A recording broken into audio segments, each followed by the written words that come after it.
Could have been. Right. To Kelsey.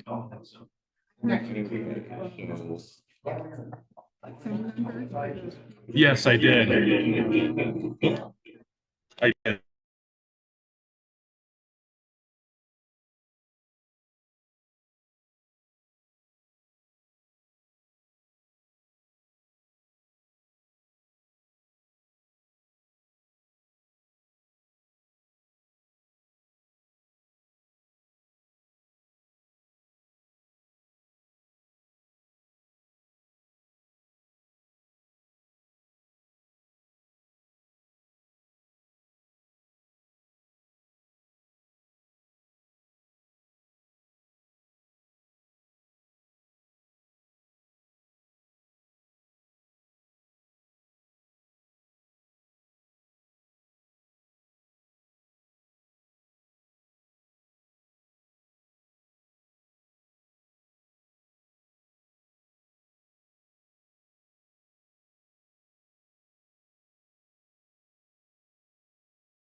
So when I find some spare time, I'll.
Amanda's iPhone. Amanda and Sam are both on. Yeah, and you see, They're both yeah. online. Yep. Okay, council, it is 6 PM on Tuesday, January 14th, 2025. I'll call this meeting, regular meeting of the Barre City Council to order. Council or manager, are there any adjustments to the agenda? Mayor, just a clarification that there will be an executive session on item 11. It says as needed, but it will be an executive session for legal. Yeah, and we will be joined by council. We'll be joined by council, correct? Okay, gotcha. So noted. Anything else? Hearing none, we'll move on to item 3, visitors and communications. Anyone wishing to address the council regarding an item that is not on the agenda? Yes. Yes, can you hear me? I'm sorry. I'm sorry, Helen. I was saying yes to Bern, and then I'll get right to you. Sorry. It was Yep, actually no problem. Sandra Perry. What's that? It's Sandra Perry, not Ellen. She was just waving her actual hand.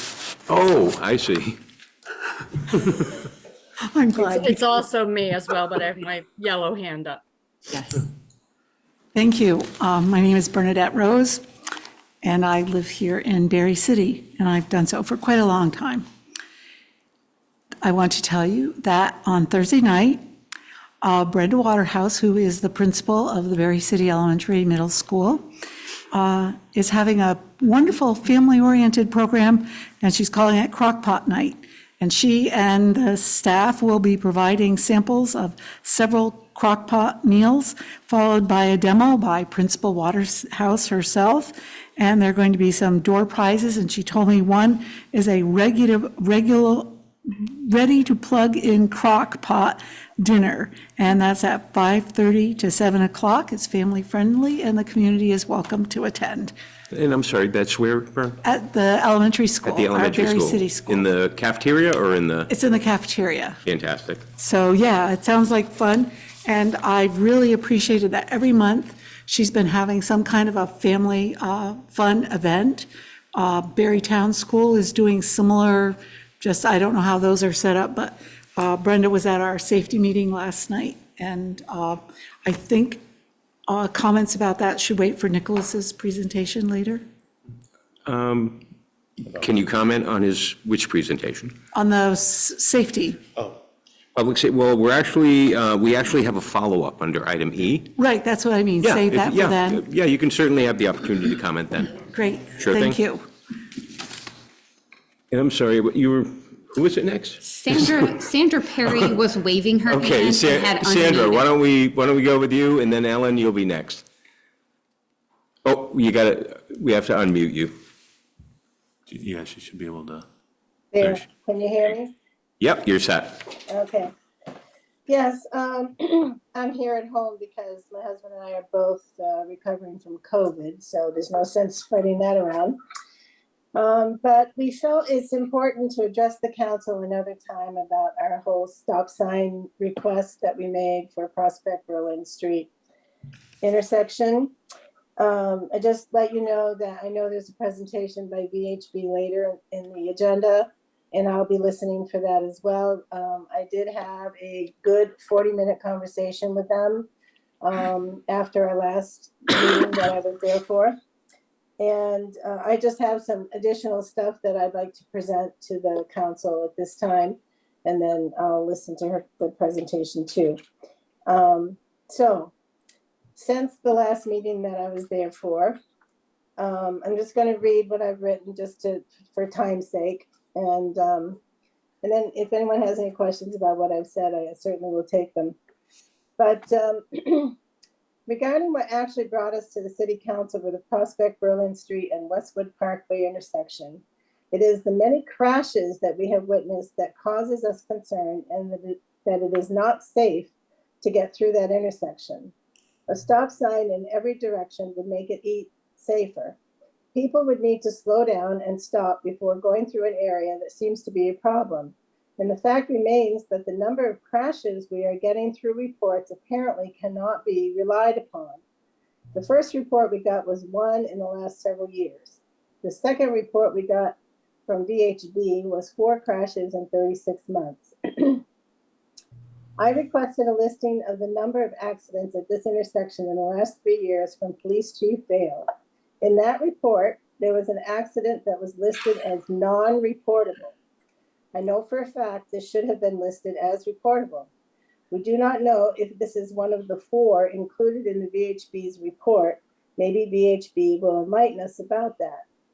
If that crash is not included in the VHB report, the addition of that crash would make it 5 in 36 months.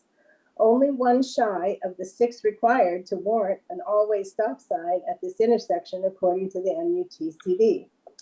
If that crash was not reported, are there more examples of that happening? It brings forth the fact that the total number of crashes is still questionable. It seems not all that reliable. When the numbers don't match up, something is not right. And now to the secondary issue found in this report from the City Police Department. It was found that 20 different stops were actually made for speeding at or near this intersection. 20. Some of them reported as going 40 to 50 plus miles an hour. and it indicated only 3 tickets were written. 2 of the 3 were written for lesser speeds than the actual violation. The rest were given just verbal warnings or no indication was noted. Something needs to happen. So in conclusion, as we stated in the beginning of this whole process, as residents of our neighborhood, we have witnessed many crashes at this intersection, certainly more than the one in the last several years that was indicated by the first report. Some of them could have been much worse. Some of them can be worse in the future if these occurrences continue. Please consider our request for more stop signs, make it safer before life-threatening accidents occur. Thank you. Thank you. Ellen, thank you for being so patient. Oh, sure. Yep. Ellen K, Barre City.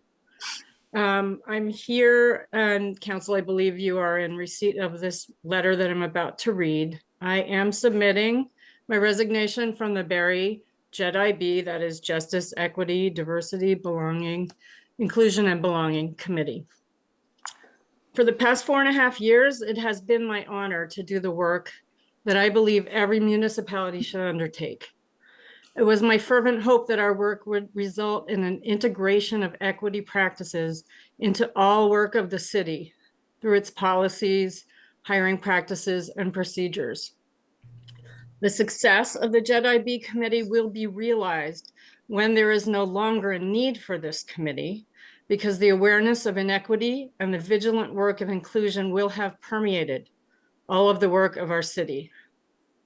Because we are far from that goal, the committee needs to continue its work until the city commits to the time, resources, and buy-in required to make Barre accessible, inclusive, and willing to take down the barriers to participation in civic life, such as, and not limited to, racism, gender and sexuality discrimination, poverty, and sexism. The end result of dismantling those barriers at the city level will be inclusion and ultimately belonging. I implore the elected leaders of Barre City to do a better job of supporting the work of the JEDI committee by demonstrating an acknowledgement of these historical barriers and by understanding how they harm our community as a whole, and by committing to consult with the committee when making policy, such as public safety policy, listening to the recommendations of the committee and working together to implement them. I hope in the future that applicants to the committee will be required to affirm their agreement with the goals of this committee in order to be appointed. It has been an obstacle to our work to have a member who is not in alignment with these goals and actively works to undermine them by denying the existence of racism, working against women's rights to make decisions about their own bodies, and publicly advocating for mass deportation of immigrants, which is in direct opposition to the goals of inclusion and belonging. The diversity of ideas about how we accomplish our goals makes for better ideas, but there is no place on a committee dedicated to inclusion and belonging for opposition to those very goals. And I hope that the committee in its new phase will not continue to suffer the harassment, belittling, targeting, and trolling that most of us on the committee have endured since its beginnings. Please protect and support residents who step up for volunteer positions that make our community better. I will support the work of the committee going forward and urge you to do the same. Thank you. Thank you. Ginger Cloud? Hi. Great. Hi, thank you so much. I just really appreciate everyone being here and the ability to have civic engagement. And I know sometimes it's frustrating and unpleasant, and we're all here, which is amazing. And people that can't be here, we're really here to advocate for them as well, right? All of us. Last week at the city council meeting, we reviewed some community-based surveys that looked at accessing local needs and priorities. And during this discussion, there was a comment that really stood out to me. And it was a reflection on this one survey where respondents felt that the DEI objectives were not important funding priorities. And that really settled pretty uncomfortably for me that was a part of a survey. I really think the choice to single out DEI as a low priority in this context prompt reflections for me on whether such a question should really be appropriate in a community survey. DEI initiatives are designed to challenge these entrenched systems of inequality within the white supremacist patriarchal system that have long dominated our societal structures. And these initiatives seek to uplift marginalized voices, foster inclusion, and dismantle systemic barriers.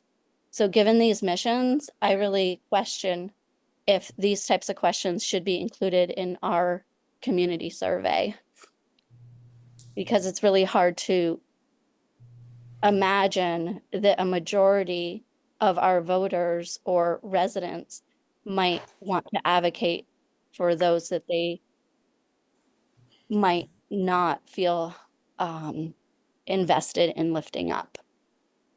And so I just want to really encourage us to think about, as we move forward, if these kind of programs really should be determined by a majority vote or voice in our community.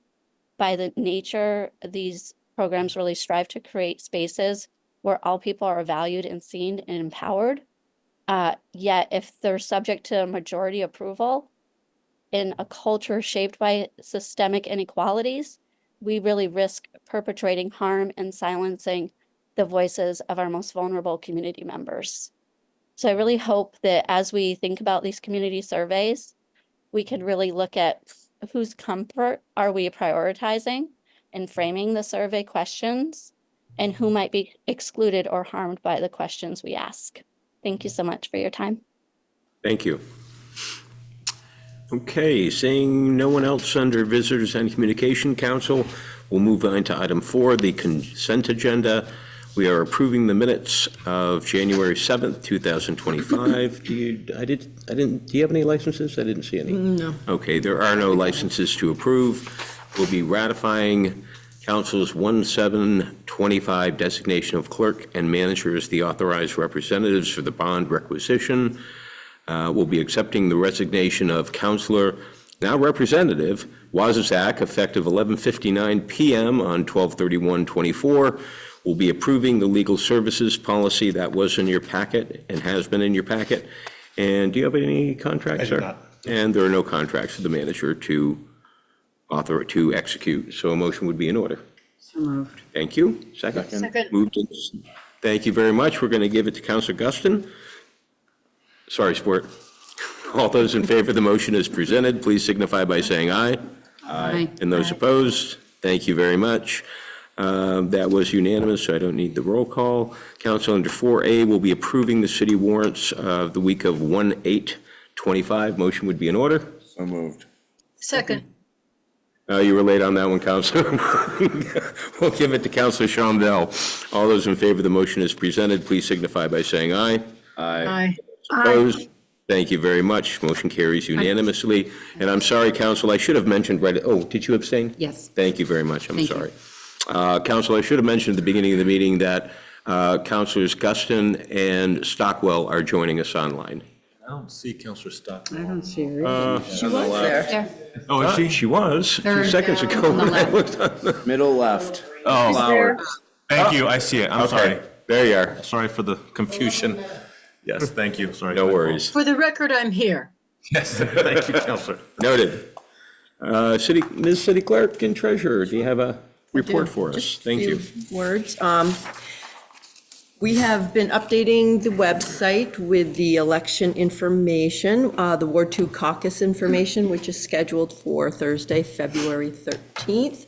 The details on the process, including who may participate, how the nominations are presented, and how the voting takes place. All that information can be found in detail on our website. And if you are not sure which ward you are in, there is also a map that has been posted within that same area. There are currently 1,714 registered voters in the Ward 2 area. Secondly, the clerk's office has also posted some information in regards to the BUSSD election scheduled for March 4th. You may view current board members and the positions they hold, as well as some generalized school budget information on that area. And updates for both events will be continuous as they come in. And if you have any additional questions, feel free to email the clerk's office or give us a call. Yes. So for the Ward 2 caucus, because there's same-day voting, can people show up that day and register to be a Ward 2 caucus participator voter? I will have to get back to you on that one. Okay. That's a great question. It is a good question. I mean, you can show up on voting day and you can register. You can go to the Secretary of State's page, register, and then go vote. I would assume you Want to start could. want to start a pool? I would say yes. I would say yes, but I just wanted to confirm. Yeah, but it's always better, but if there's anyone out there who plans on attending and voting in the Ward 2 caucus, if you're not currently a registered voter, it makes it much easier on the clerk if you can register in advance, and it's really easy to register on the Secretary of State's webpage or here at City Hall. So that would be appreciated. Any other questions for the clerk and treasurer? I'm stalling for you, buddy. Thank you. Looking for a pack chair. No, not a, have you found him? We'll see here soon enough. Okay, not a problem. Well, it's time for the manager's thank you. report. Thank you, Mayor. Just three quick updates for council. Well, one of them's not so quick. So we kicked off the due diligence for Prospect Heights last week. This was, DeWolf is our lead partner on this, and the council received our contract. And I think most everyone's aware, but the wetland study cannot begin until May. So there's going to be a little bit of time between when it starts and when we get some results back. But had a really positive first meeting, and DeWolf is ready to get going on this. And just a reminder again that the council did extend the timeline for the option on the property until October of 2025 to account for the delay in getting this started and for, of course, the wetland study, which can't be done throughout the year. We have scheduled the repaving of North Main and Blackwell, which was the area that was pretty heavily damaged by the sewer collapse. So I know residents have been hanging tough. That was a real it's been real rough stretch of road, but that is scheduled. There'll be prep on Tuesday and repaving on Wednesday. So please be aware of the closures and traffic diversions that will occur because of that. It's a great reason to sign up for Regroup, so you can get your updates that way. We are holding strong at 799 registered participants. So almost at our next milestone. But that is, as I mentioned, Tuesday prep, Wednesday repaving, so just be alert. We'll send out notices on all our channels closer to the date. And then this one take a little bit longer, Council, but I thought it might be good to give you a preview. I did have an opportunity to get started on the budget survey. So I wanted to, I will send this to the council to get some feedback on the content before we release it. But I thought it would be helpful to get some eyes on it here. As we talked through, there's not a real big science to it. These surveys are pretty standard, and we saw surveys from several communities that, by and large, tracked similar issues. So this is kind of this is a scan, so don't let that sort of scare you here. The online version will look much nicer than this. We started with, I'm sorry, I'm trying to futz here with the computer so I can scroll. So we have a couple of questions at the top, which are demographic based. One of them was really to, tell us what describes your relationship to the city. And so here's a chance for, if non-residents do respond and they're honest about the response, then we'll get some feedback from both residents and non-residents, and we know who's telling us what. We asked people to identify their ward. I did clean up this is a pretty long link. I did clean it up a little bit so it won't be so overwhelming. People will be able to copy and paste that into a browser if they don't know what ward they live in. Age, how long you've lived here. We asked about housing status and employment status, as well as income. And so those questions are really just to, for us to understand who's telling us what as they're getting into the survey. We also take the opportunity to ask people about how they do get their news, because I think we'd probably all love to hear how we can reach people better. So if they're responding to the survey, I think it's a good way to find out how normally people do connect with the city. So we ask about their overall quantity and quality of communication, as well as how people get their news and alerts with those various options listed there. We get into sort of the budget side of it, and we, some high-level questions about, let's find out how residents think of services overall. Some philosophical questions: are people, interested in maintaining or increasing, knowing that it increases taxes, or do people just want to see, affordability issues and taxes cut? So that's just sort of a global question that was, I thought was helpful from one of the other surveys we had looked at. Can I ask a quick one? Sure, of course. Because can there be like a middle spot where they're okay with how things are? And I see increase or decrease. So I think it's maintain or increase, because the reality is if we maintain that, the costs are going to go up anyway just because they do. Yeah, I mean, I know that level funding is impossible because things go up. If we do level funding, it really means a It's a decrease in cut, sure. services, yeah. But to say maintain or increase kind of sounds like it's two options. Yeah, we can split that up. Sorry, I'm just. No, that's fine.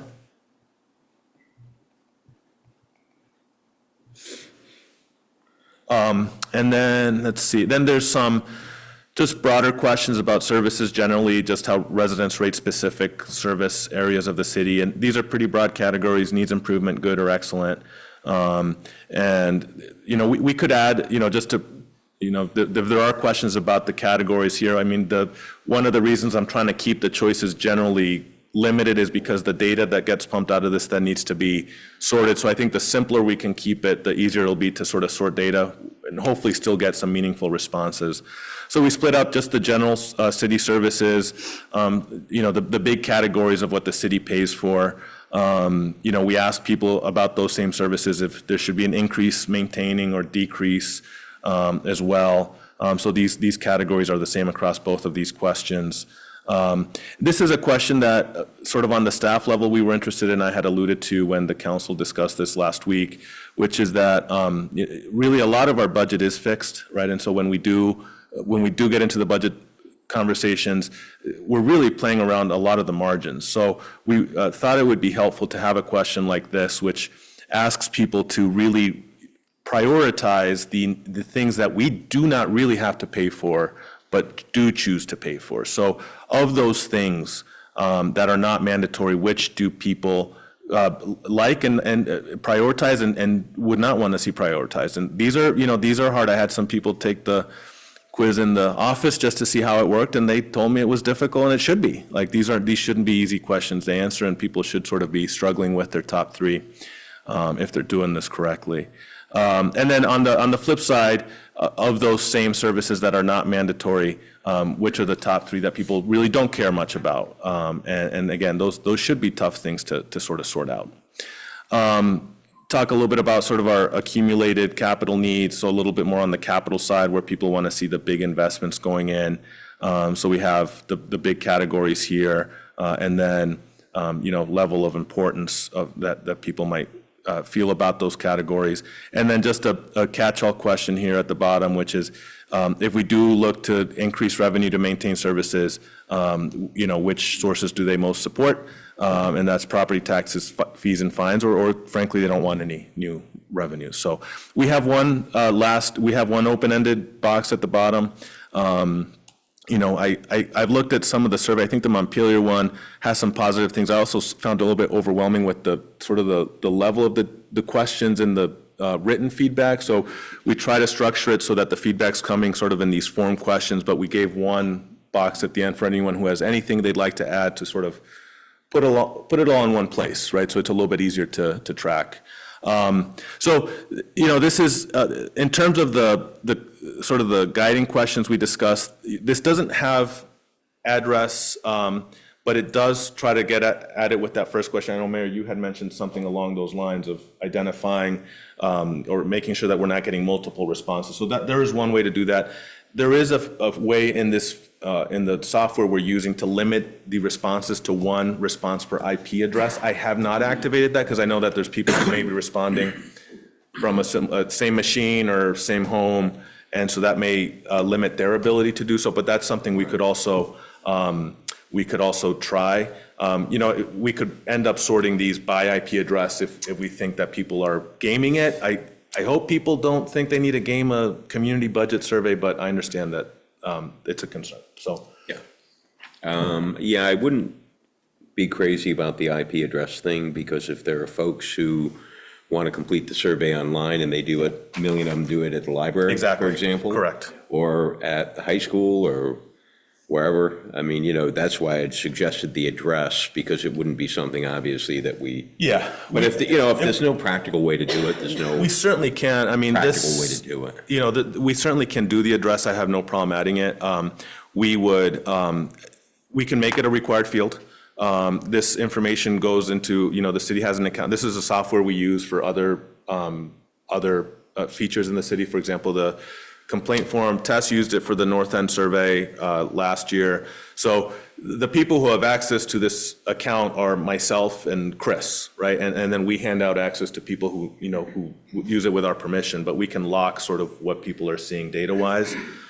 So I have no problem adding that. I had the same concern with, I can add the address. I had the same concern with the IP address. I think that would be certainly impractical. But what I'll do, Council, this is, I mean, I really don't like the idea of IP address, because Yeah. there are a lot of folks who, yeah, might complete the survey at the library, and that would lock them right out. completely agree. Karen may want to complete the survey at home, and, Yeah. or there could be a few Barre City residents who work in the same office. You're going to share that IP address, and depending on whether you do it at home. So I think the IP home address, address. I think the IP address that is a definite no for me. I agree. We can do home address if people are comfortable. I mean, Well, no one's going to access it. We're not going to, it's a budget survey. We're not going to show up at your door saying, why did you say that? I mean, So we're asking for your feedback, whether it's good or bad. we can add that field, and then what I'll do is I'll send it to the council so I can get, wording suggestions if anything is unclear or, and then I would, with the council's blessing, would like to get something out if we're going to talk about top-line budget stuff on February 11th. With council's blessing, I'd like to get something out after people have had a chance to look at it for like wording and tone and things like that. How long you need, folks? 48? 48 would do it for you? Question. Yes. Is there a character limit on the last question, open-ended I box? don't believe, I can check. I don't know if Tess, if you remember when you did it. I don't think you did do it. I don't think I set one. Okay. I'd appreciate it if we don't have a limit. Yeah, that's fine. Okay. Amy Galford, did you have a question? Yeah, one other piece of the budget that we end up voting on is all the various nonprofits and agencies that have line items on there. When I first moved to the city, we had them as individual line items. And I know it can make the ballot kind of long, and it's been kind of collapsed in recent years. And I know most of the time, every one of them gets approved, and that was part of the logic maybe for combining them. But I also remember when, for instance, like the Montpelier Senior Center was on there, and it actually got voted down because people voted for the Barre one, but not the Montpelier one. With all the budget pressures we're going to have, I'd like to see those separated. I actually do look at the annual report and figure out who I'm going to vote for, and sometimes I'm really impressed by certain organizations and wish we could give them more, and then others I kind of say I don't understand what they're spending our money on.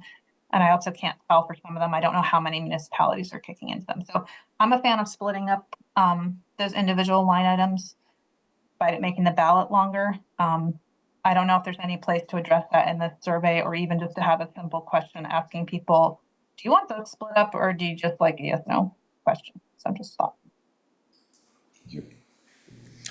Yeah, I think, Amy, I'm not fully prepared to answer your suggestion because I know there's a city council policy about how those get placed on the ballot, so I think we'd have to, not that, I think there's time to change it if there was a will to.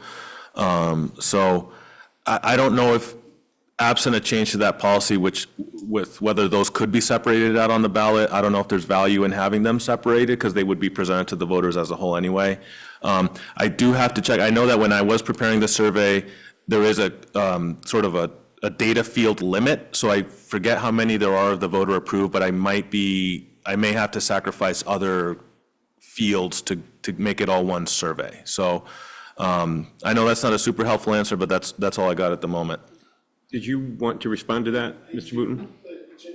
Oh, okay, she did. I didn't know if you were responding to that. Ginger, do you have Oh, something to thank you. That was really kind. I guess I have a couple just thoughts to put out there. One is the address. I do think that could be a barrier for people for different reasons. So I'm just wondering, some people had a great idea around neighborhoods or wards, or is there like a dummy address that could be used for people that maybe don't feel comfortable giving out their address? I just think people shouldn't be excluded. I don't know if it's a required field, but I think we could get a little more creative there to figure out how to encourage people to participate.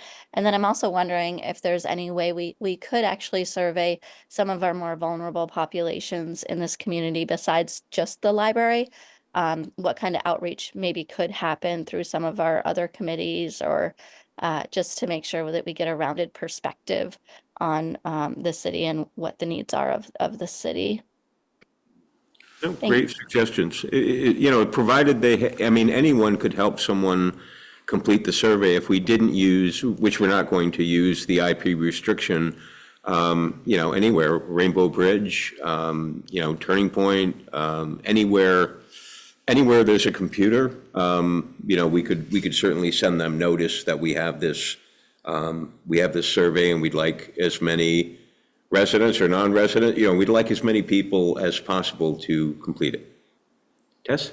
When I did the surveys for the, Please use the mic, Tess, please don't know that. I can't hear you. Thank you. I thought I was yelling. You can't hear. anyway, what was I saying? When you did the survey for the, No, when we did it, we did do print surveys, understanding that not everybody has a computer. So we could get some out and get them around, and I'd volunteer to enter them into the program if somebody wanted me to do that. sure, thank you. Representative Booton. So I want to follow up on what Amy Galford said. I think it would be good to have that on the survey as well, to let people make a determination of whether or not they want them broken up. I haven't met a single person that enjoys the fact that it's a one and all. And now that we're moving from the March election to the May election, the size of the ballot, probably not that big of a deal, because the whole issue with that was to make sure that it didn't get two ballots. And with the change, we probably won't. I will say it's probably one of the disappointments that I regret voting for. But I think it would be nice to have, unless you just do it, but I think it would be nice to see what people think about splitting that up. Understood? My opinion. Thank you. Councilor Guston? Yeah, thank you.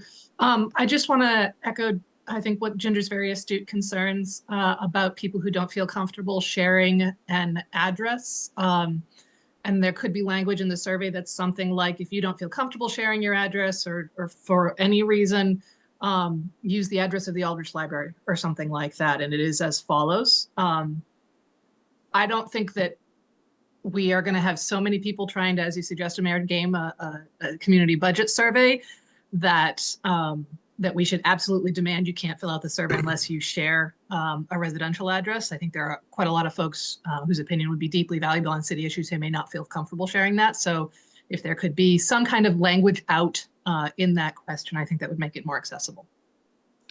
Thank you. Ellen K.? Yeah, I may have missed it. How do we make sure it's Barre City people, Barre City residents voting on this? And not- I think I covered it at the beginning, which is we don't. The first question provides people the opportunity to identify themselves as a resident, a property owner, business owner, or somebody who works in the city, or somebody who recreates, visits the city, uses services. Got it. Thank you. Sorry, I missed that. No problem. Counselor Spaulding? So I'm wondering if I understand the concern about asking for an address. I wonder if we can put name as optional, because if someone has some really great feedback, we might want to talk to them. And if they're fine with putting their name in, if we make it optional, then let's just ask them for it. I'm also wondering if we're asking them if they're registered to vote in the city, because that would determine whether they live here and are voters here. Do that last one again? Registered to vote. Oh, if they're registered to vote in the city. Yeah, I mean, we could say, I live here and I'm registered to vote, or I live here and I'm not registered to vote. I mean, we Well, could. if someone says that they are a business owner and they live in Barre Town, they're not registered to vote in Barre City, but that still gives us information. Right. So I'm just saying, So if we let's- want to compare, that was a discussion we had when we first started talking about this. If we wanted to see, okay, how does everyone feel about a certain issue? And, the data leads you one way, and then we say, okay, but how do the people who actually vote feel about, feel about that issue? Or how do the people who actually live here, whether they're a property owner or they rent, doesn't matter, they live here, so we could sort of filter out different data points. Yeah. So presumably I'm assuming if they live here but that's not always an accurate assumption. They could be 14 years old and choosing to fill out a budget survey, which, hey, is fine by me. Yeah, something to think about. Yeah, and I think these are all great suggestions. I want to come back to something I mentioned to Amy, which is that I was at the field limit when I added the last question. So this is it's a tool we have. I mean, I suppose we could look at other tools that might be able to do more, but that's just a concern that I think these are all terrific suggestions. I just don't know if I can physically fit them in within what's here. I may have to, combine some things or shorten some options, things like that. I just want people to be cognizant of that it's also a software issue. So. Well, my hope is that we'll get so many people responding legitimately that next year we actually have to go to a different platform because we say, look, this is really helpful, good information, and we need to expand the questions that we're asking or ask them more often. Councilor Guston? Sure. I think Councillor Spaulding's point is a good one. If I may suggest a sort of neater space-saving solution to that, which is if we make that question identifying what role you play in the life of Barre City resident, business owner, et cetera, not a radio button, but a checkbox button so that they can check multiple options underneath that and make one of the options they can check registered voter. So you could be a resident, registered voter and own property. And own a business in Barre City. You could be all of those things, and then you could still filter out for which audiences you were looking for answered the survey, but you could get some nuance in that. I hope everyone checks the recreates in Barre City option if they live here, but that might provide a neater way to do that. Good idea. Joel and Mulvaney? Good evening. I'm a Barre City resident. Can you hear me okay? Okay, Yes. great. I just want to point out that I want to point out the difference between this type of survey and a survey that collects data. This should not be considered a scientific data survey. This is what's called kind of a satisfaction survey. It's considered anecdotal when it comes to comparing it to hard scientific data. So I just wanted to point that out so people don't use this in the same way that they would use that other type of data. Thank you. Thank you. Okay. Any other questions for the manager, council? Good work. Thank you. Council, under new business, 8A, we have a traffic calming presentation from VHB. And I think Mayor Jen Conley is here. She's on Zoom, and she will be guiding this conversation. I will bring up the PowerPoint. Jen, welcome. Thank you so much. 1 second, Jen, I'll be right. I'll get this up here in just a second. Oops, let me go to the screen first. Well, I'll just take a minute and introduce myself. Jen Conley, I am the Director of Transportation for VHB. We are a 100-person engineering, planning, and scientist firm in Vermont. And well, our firm's much bigger than that, but our presence in Vermont is 100 people. And as such, I've been asked to look at a few different things for the city. And one of those is the always stop that was referenced earlier in the meeting. But that led to a question about just traffic calming in general. And so what I'm here to do is to give a brief overview of some of the things we think about with traffic calming, some of the things we evaluate and why, and then entertain a little bit of conversation about that information afterwards.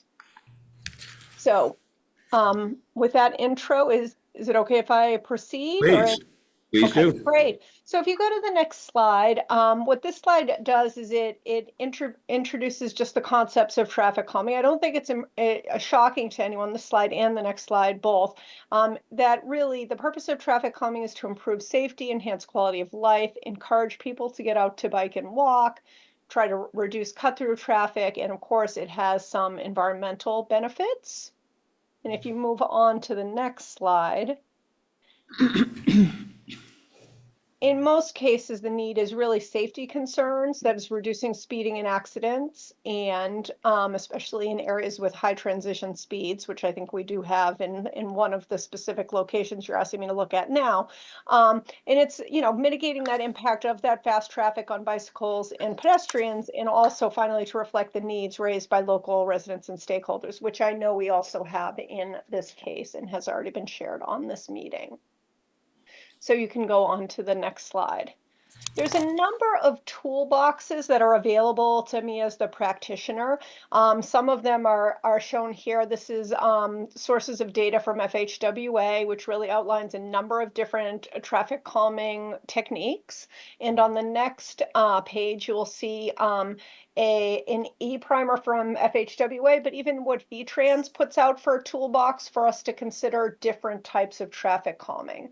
And I'm not going to mention everyone because a lot I don't think would be appropriate in the context that we're talking about here specifically. But there are a number of tools is more what I want to call attention to. And the next slide really gets into the challenges of finding the balance, because there's so many things that you have to look at when you think about traffic calming. There's what's appropriate to get you the results you're looking for, but it's really balancing things like improvements to safety with the convenience of what's going to happen with traffic flow. It's looking at the costs and the benefits associated with the different things you can put in. For example, a roundabout is an example of a traffic calming device, but that is cost prohibitive to most communities and most locations. There's also aesthetics, whether this is going to look nice. This becomes part of a neighborhood, for example. There's maintenance concerns, which we all know with a number of the things that I will be mentioning for specific techniques. Being able to maintain and plow snow is a real factor in Vermont that it may not be in other communities with these devices. And then there's always the question of that impact on emergency services. We want to make sure, obviously, although we're slowing traffic down, that we're not actually interfering with response time at all. So in general, traffic calming devices fall in really two categories. And on the next slide, I have here, there's the vertical solution. And this is something we're all very familiar with. We've seen it, say, for example, in parking lots, is some kind of a speed hump, a speed bump, a raised crossing, using all different types of things to basically slow the driver down by changing what's happening to them vertically. And that can even be, I do include here, and you'll see in the bottom left was just a sketch of a raised median treatment, because I do put curbing in some ways, kind of falls in both categories. It creates kind of a vertical element that makes me feel like I need to slow down. On the next slide is more, I'm so sorry, is some of the horizontal solutions. And that can be, again, curbing, but sometimes it's on-street parking, it's sidewalks, it's things like in the upper right, intentional tree planting, or in the lower left, sometimes having fencing at the edges of the road to create different pinch points and other reasons to make you want to slow down. Now I'm going to pause here for a minute to see if in general you have any questions, because I can get into more process if you'd like, or talk to you a little bit about different techniques before I just raise a few factors about the intersection I know the council would like some specific information on. Anyone? No, I think we're good. Okay, excellent. So to specifically get at the location on the next slide that was talk about, which was Prospect, Westwood, and Berlin. At that location, just to raise a few things, a few aspects of this intersection. As I said, in my mind, it falls in a type of area that is very common for people to ask about traffic calming, which is kind of a transition area. It's when you're going from an area that has more of a free flow speed and is less dense, and as you're transitioning then into an area that you're going to start to have houses closer to the road and neighbors, and people might be out walking or biking or other things that you would need to transition to a slower speed for. Now in this location we do not have current proven speed data, which is unfortunate. It hasn't been collected at this location lately, which is obviously, before we start trying to influence speed, we do like to have a good idea of what speed is. But of some of the examples I raised above, I just wanted to show you on the right, I kind of just enlarged and made in the sides of the bridge, or the over the culvert on Prospect Street.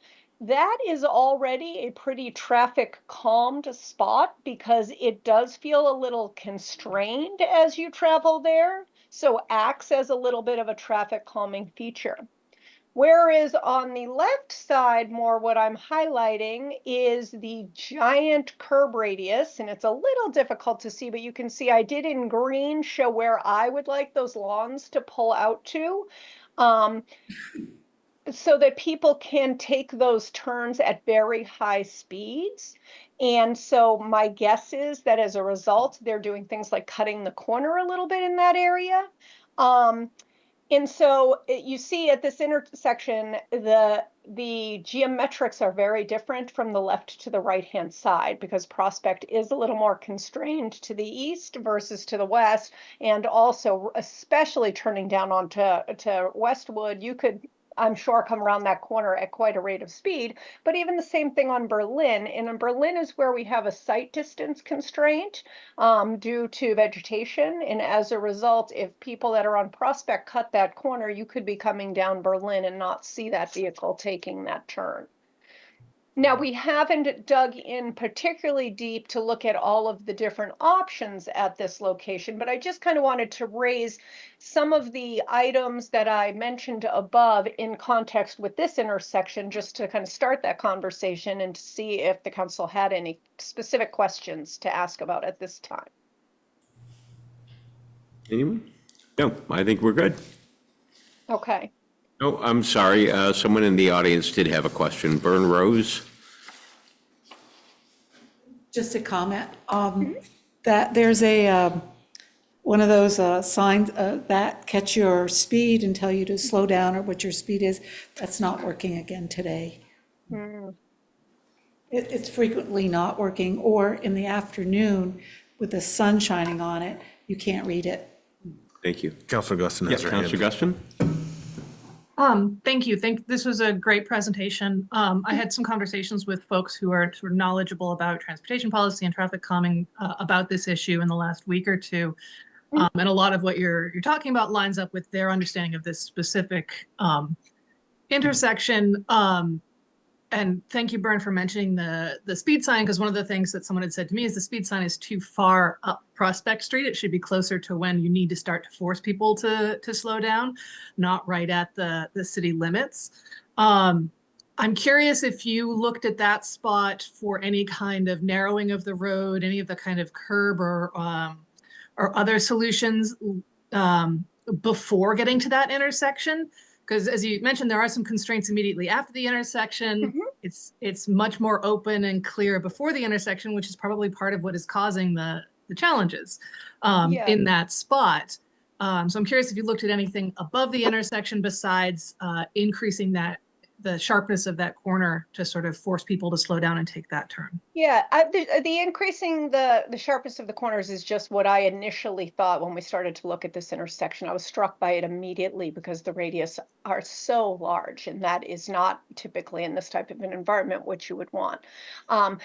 We haven't made any recommendations. I haven't investigated very much, but you do raise a good point. Usually, if we were to do a raised median, for example, we would do it closer to the intersection, assuming this would also be where pedestrians might be crossing, and so wanting to really influence the car's behavior right at the intersection. But that is something we can certainly look at and consider. Where do we want that, like I said, transition area to begin, and try to properly locate whatever that whatever that device is. And as I said, really, we can look at whether it's, a raised median or something that constraints from the outside, or whether it's a vertical feature. It's just a matter of really speaking about it, especially with city staff, about maintenance and about what the options are. Some of these things, especially a raised solution, maintenance is a concern, but it also does create noise for neighbors. And so locating these, sometimes you don't want to be too close to a home. There's a number of different considerations. So we can certainly, take that into consideration, and especially your suggestion that by the time they get here, we do want them to already be going slower. Amy Galford? Is there anything that you would think through as far as the slopes approaching that intersection? Some of them are coming uphill, some are going downhill, and some are relatively flat. Yes. Yes and no. The challenge with really changing the grade is, the unfortunate thing is you have to chase it back so far, and it gets extremely expensive, which makes a traffic calming project of that type less palatable. So one of the things I think in a case like this we would be looking at is what could be implemented for a reasonable amount of money quickly, so that the project doesn't die on the vine, quite frankly. Usually, if there is something that's significantly steep, so steep that I'm really worried that people will be sliding out into the intersection or not stopping if there is a conflict or that sort of thing, that is when you might consider a grade change. But I don't know that in this particular case that it would meet that level. Just jump right in, Counselor. I will keep you here all night talking about this if you let me jump right in. I don't know. I geek out on this. So the specific sort of conversation we've been having that has led us up to this point is about the question of stop signs, of making this a four-way stop with two stops on either side of Westwood and Berlin on Prospect Street. And I know that your firm did the sort of study per MUTCD, but I wonder if you could speak specifically to the use of of stop signs as a traffic calming technique generally, and what benefits or drawbacks you see to them in various intersections. So I would say, I'm going to answer the last question first. In my mind, the worst thing we can do is put stop signs where they will lead to non-compliance. And so I think that's a lot of what the warrants are around, is, does this make sense because of the different volumes, because of the sight lines, because of all of these different criteria, that a stop sign will be there and people will obey that stop sign. And what we don't want to do is install stop signs at a place that over time people will learn, well, unless a cop is sitting there, I don't really have to stop. There's not enough cross traffic, or that sort of thing. So that's my biggest fear with installing stop signs at places that they don't meet the warrants. I have seen, obviously, stop signs used as traffic calming devices. I think it's more to eliminate cut-through traffic, quite frankly, and to try to get people out from a local road out onto an arterial instead. And I think for when there is a parallel diversion route, it is a good technique if you want to reduce traffic on a local road. On a road like this, I'm not sure. I think I typically find like, yes, for that moment, someone might stop, but they're going to very quickly accelerate back up to speed. And I don't think you get necessarily the sustained benefit of the understanding that this is a road that feels like I need to drive it at a slower speed. Thank you. And in terms of thank you, Glenn. Sorry. Sure. I was not kidding. In terms of the suggestions that you made around improving those corners, cutting them more deeply into the road, possibly narrowing the road a little bit to change the feel of that road. And I know like all things dependent, et cetera, but are those expensive fixes? Are those fixes that could be tested out temporarily? What's the scope we're looking at? Well, I love, no matter what it is we're suggesting, if it's a change that we're anticipating, changes in behavior, I do love a pilot program. So I can geek out with you about that. But obviously, the least expensive intervention that we can do, and we can always do things in phases, is with striping. To really better define with wide pavement markings where you should be driving, where the path should be. And if nothing else, it's attention getting. It doesn't mean everyone will comply with it the same way they would if we put a curb or removed asphalt, but that is always a low cost solution, is to use striping to try to get to the goal that we're trying to get to, and or do a pilot over a couple of days using road crew cones or something else to that effect, to just try to get that behavior that we're looking for. It's also really helpful if you end up having folks who are opposed to such a change to be able to prove that no, the landscaper with his trailer can make that movement even if we do implement this change later. So those kinds of things are really helpful. Thank you. Council, any other questions? I only have one burning question. So where do we go from here? Yes. Kind of curious about, talk about a pilot program, Jen. And I know that we kind of talked about a pilot program and how that would be absolutely horrible to put a stop sign there and to take it away. So I'm just curious, what your thoughts on a pilot program would look like and when that might be able to be implemented if it was a decision that we'd like to make. So it would really depend on what you folks as a city ended up deciding to go with. Again, I would come up with some recommendations and you could decide what you wanted to implement. And then really it would be as quickly as you could get the signs or lines or whatever features ready with that plan for that pilot situation.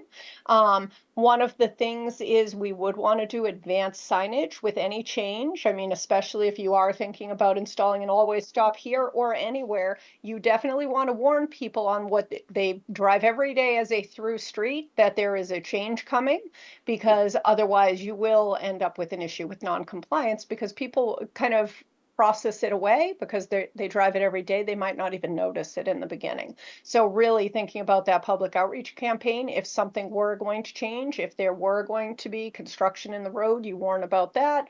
If there were going to be new traffic calming devices, if there were going to be an always stop, no matter what it is figuring out how to how to warn for that, to make sure that notice is out for everyone. And then at that point, especially if it's a pilot situation, chances are it could be implemented very easily and for as long of a period that you, again, just communicate that to the public so that it's very clear it's going out for this period. Most of these things we don't do in the winter just because of, maintenance concerns. But, it could be, a summer implementation while the city decides if they want to go forward with a more permanent installation. Thank you. Joanne Reynolds? Joanne? Oh, there you go. Sorry, I had to unmute myself. Thank you. I'm just curious how this got to this point with this committee. I sat on the Transportation Advisory Committee, TPW committee for 2 years. And for 3 consecutive years, I've been working through, for 2 years, I worked through that committee. And 1 year I came directly to Nicholas and my city councilman to try to get some attention on Hill Street. I've been a resident of Hill Street for 10 years. And we continuously struggle with speeding on our 44-foot wide street, particularly the area between Nelson and Lincoln House, which is extremely problematic. And last year, my next door neighbor had a car slam into the side of her house. And a letter was sent out to a number of you on this committee talking about that with some recommended solutions. And we've had no response whatsoever. TPW fell apart. And I know they're reconstituted and beginning to meet again, but my question is very simple. How do we get your attention on this? And how do we work through? When I was on TAC originally, the first year, we developed a list of, I think it was 8 streets in the city that have volumes of traffic that are extremely high and have had resident complaints about speeding. And I would really like to see those things get addressed. I would love for you to do a pilot. I would love for you to come up with some low-cost solutions and just get it done. And let's, make a plan and do it over the next 10 years. Let's not wait until somebody dies. Thank you. Thank you. So, Nicholas, path forward? Mr. Mayor? Oh, I'm sorry, Sandra, did you want to speak? Sandra? Sandy? Yep. There you go. Yes, yeah, I too am surprised we've gotten to this point when it's been since 6 months now that we've been talking about all of this. And it does seem that it has turned into a citywide issue when we as residents of this neighborhood brought it forth to the committee. It now seems to be an example of what's going to happen for any residents who request such items as this. And I really don't know if it's setting a precedent that that's what's going to happen anytime somebody requests something. I certainly hope not. I hope that we don't spend $2,500 plus every time a request is made to do some kind of study when it seems like such a simple thing to some of us to just add a couple stop signs. But it has gotten to this point, and now it does need addressing. And just a couple other things to mention with Jen. When she and I had our conversation, I don't know if she had been informed that we were hoping to get some kind of information about the impact of the Prospect Heights project. I don't know if that's been taken into account in any of her reporting. And also, Jen, I think when we spoke, you actually looked at something and determined that that fence along the property line on the corner of Berlin and Prospect, that fence is actually in the right of way and probably should not be there at all. So I wonder if, that is an area that does blind the people trying to cross that intersection. So those are the 2 things that the Prospect Heights project, and then that fence is in the actual right of way that should not be there. So she and I had talked about that. So I just wanted to bring that up. Yeah, I can just quickly respond to that just so that the council is aware. I just looked on the Vermont Parcel Viewer, which is fairly accurate, but it's not perfect. So I would suggest that someone from the city take a look at that.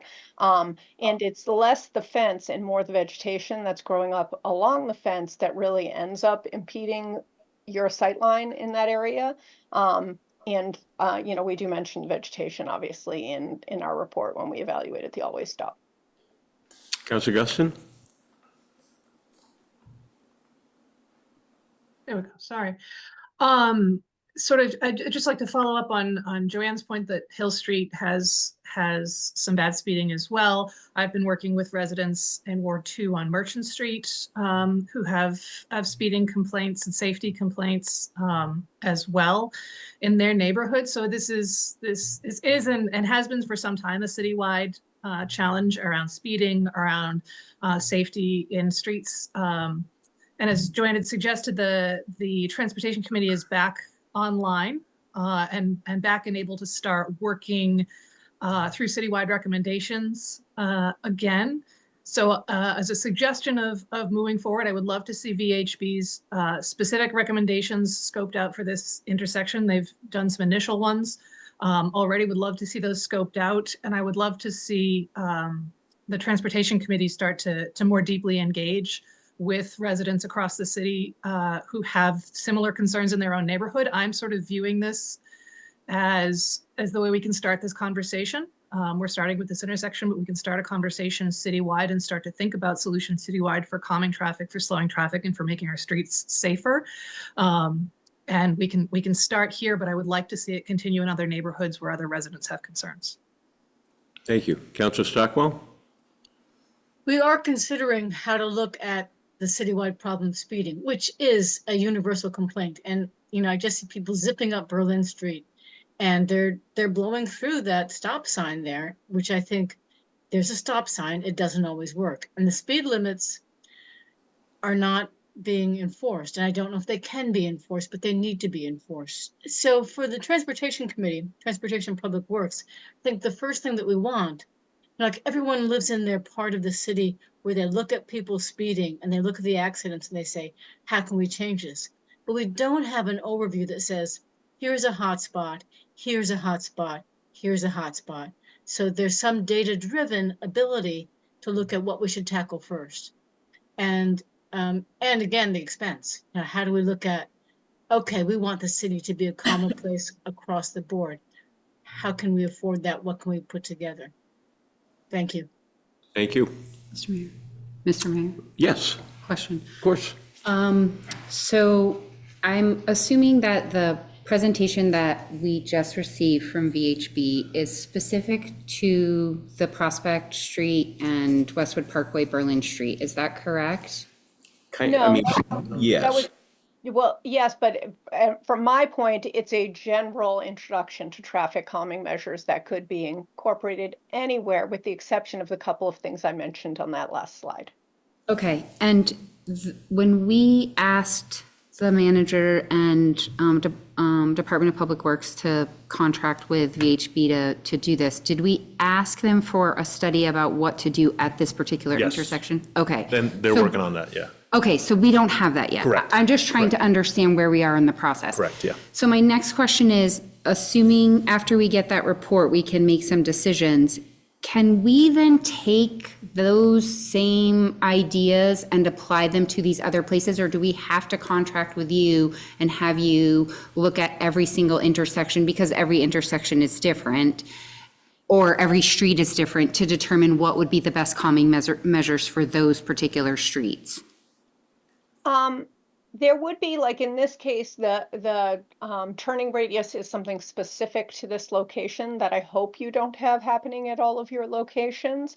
But for the most part, most of the things that were on the two slides that just list a variety of the different horizontal and vertical options, they are a toolbox that's open to you, regardless of what location you're looking at. So our Department of Public Works could take some of those things and implement a pilot at the bottom of Camp and Hill Street, the intersection of Camp and Hill Street, for example, based on the recommendations that you've given us in this report. Yes. Okay, thank you. Mr. McKenzie?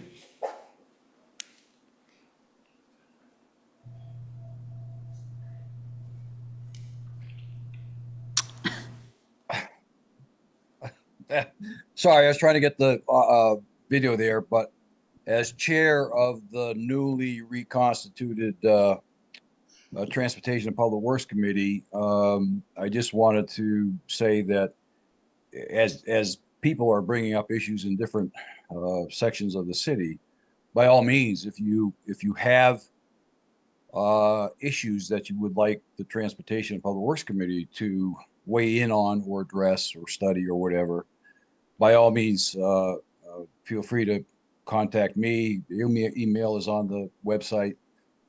We'd be happy to take these under consideration and do what the committee is intended to do. Provide advice back to the manager, Director of Public Works, City Council. So feel free to weigh in. In answer to, I think it was Sonia's question, do you have to do a study every time a issue comes up? I don't think so. I think a lot of these things can be resolved at the local level, with maybe with committee input, but certainly at the public works level. There may be isolated situations, where maybe complicated circumstances that require the expertise of a consultant, but I certainly don't think a study needs to be done every time there's a traffic issue that comes up. Thank you. Okay, so does everyone understand where we're going from here? And what we're doing? There will be a specific recommendation to the council. I assume that will be, you know, do you have any idea when that might be? I should have it to you within the next 2 weeks for certain, perhaps in the next week, but I don't want to commit to that. Okay. Well, interestingly, so I don't know that we necessarily need a council. It's your choice. I don't think that we need to necessarily have Jen present that, you know, formally as she did this evening. This is something specific we asked her for. I think she could present that to Brian, and Brian could present it to the council. You all okay with that? And 2 weeks from now, we're meeting, so the timing actually works perfectly. So if we have that packet for that date, that would be great. Great. Super. Council, anything else, council, on this issue?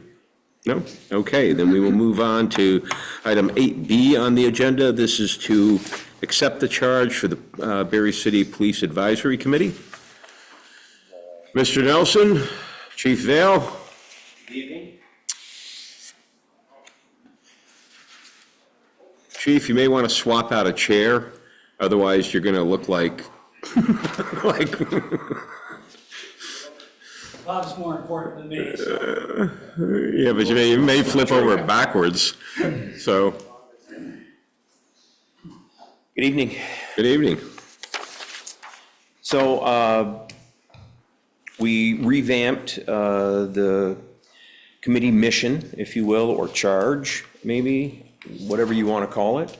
And I think you have a copy of it in your packet. I don't know if there's questions, comments?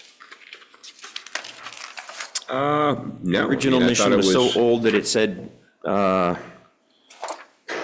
police.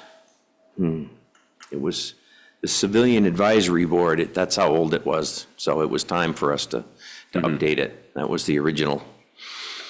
You know, this, I mean, from my point of view, this is one of the committees I really don't worry a whole lot. You don't keep me up at night because you just do good work. You know, the policies that have been coming at the council have been thorough. Chief, thank you. They've been well thought out. So, I mean, honestly, with regard to this committee, whatever you'd like to do, sure. Okay. Okay. Council, do you have any questions, comments? Great work. You must, Bob. Go ahead. Just a few things. You know, appreciation for Chief Vale, his policies, as you alluded to. He will tell you that I definitely read every word, because the only thing that I could ever find that went against statute or wasn't written correctly were grammatical errors. Occasionally, I'd find a comma or something similar. So well-written, well thought out, and they protect both the residents and the officers that protect us in the city. And so, and I say that I always say to Nicholas in my emails, you're sick of hearing this, but here's what it is. And the committee themselves have done great work. They come prepared, they ask good questions. We move through the meeting pretty quickly. I would express appreciation for former Councilor Wozniak for his participation and for being such a good conduit to you folks for us. I've certainly enjoyed having him, and I look forward to working with Councilor Guston as well. I can tell you that we're coming, the chief says anyway, I'm not sure I believe him, but he says that we're coming to the end of the policies. And I will tell you that we are also coming towards the end of my term as chair. I will not be seeking, I will ask to be released from my service. We didn't arrest you, Bob. But there's still time. There is. So in May, I will be looking, I don't know, I think I'm in the middle of a term, so I'll ask to have my term be given to somebody else. It was my goal to see this through. As some of you who've been around a while know that this started with Tim, and we went through a bunch of policies, and the state made some changes, which forced us to completely throw everything out. And then Brad came on board, and we've moved along since then. I think we may have one or two surprises for you before I go, but it's been enjoyable. And you, like I said, you've done great work, as have you, Chief. We just appreciate it. It's a good team. So, council, questions? Councilor Spalding? I don't have any questions. I just want to thank you for having a very clear mission, the expectations of the committee. I think that's really helpful when people say they want to be on the committee, because a lot of people don't necessarily understand what that's going to entail. So this is very helpful. And I think it's, then that puts it on us to make sure that we are appointing people who agree to follow the expectations that you have laid out. So I thank you for that. Ditto. Good. I would move to accept the charge of the Police Advisory Committee. Thank you very much. Is there a second, please? It's moved and seconded. Is there any discussion, council? Hearing none. All those in favor of the motion as presented, please signify by saying aye. Aye. Opposed? Thank you very much. It is unanimous. Gentlemen, thank you. Thank you. Appreciate you again. And while you didn't ask my opinion, I will look forward to potentially seeing those buildings across the street gone at some point. Well, can't make promises. I just said I look forward to that. There you go. Council, we're at item 8C on the agenda. This is the state legislative update with Representatives Booton and Wazazak. Hello, Council, Mr. Mayor, Manager, Madam City Clerk. Evening. How are you? I'm good, how are you? Doing well. Good. So I don't know if we can just recap what we've been in session for 4 days. Floor is yours. Do we want to chop our heads off? No. Okay. I'm having a great time. So I've been appointed to the Committee on Ways and Means, which, as you all know, controls tax code and, importantly, education funding. And it's been, clear that I've worked previously in the education fund, and there is an awareness in the building that Barre is more or less ground zero for why our current system of funding education is not working. So the first few days have just been very basic: property tax 101, ed finance 101, et cetera. A lot of pomp and circumstance. We received the governor's inaugural address, and all of the other statewides were inaugurated as well. Some issues that are pertinent to the city of Barre. I have been named one of the co-chairs of the Legislative Flood Caucus, and we are in the process of building the 2025 Flood Omnibus Bill, which will, similarly to the 2024 Flood Omnibus Bill, will be a aggregate of all of the statewide needs in terms of flood response from the state. And also, as of today, the second co-chair was named. Representative Gina Galfetti from Barre Town is the other co-chair. And we felt it was very important for this caucus to have bipartisan leadership, because this is about as nonpartisan as it gets in Montpelier. And looking forward to working with Rep. Galfetti on that bill as well. And jumping off of Bob's comments, actually working with Representative Monique Priestley of Bradford on a bill that will give municipalities more mechanisms to deal with vacant and blighted buildings. Representative Priestley is from, like I said, Bradford, and she is the executive director of the Space on Main, which is a formerly old blighted building that has become the heart of Bradford's downtown. It's a community center, it's a co-working space, and so we're starting to work together on building a bill that will give the city more tools to address broken and blighted buildings. Those are the top line things, and I'll let Representative Booton talk more about this, but we also presented the Barre City Charter changes was the first bill that was heard in the Government Operations Committee this biennium. So we already presented on that, I believe on Friday that was. Yep. So I've been appointed to the Commerce and Economic Development Committee, which does hear issues on TIF, which obviously we are very interested in.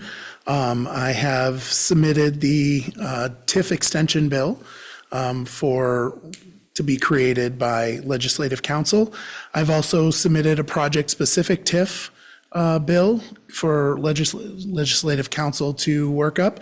And I also submitted the pilot plan that Mayor Lozon had spoken about a couple weeks ago, about a month or two ago.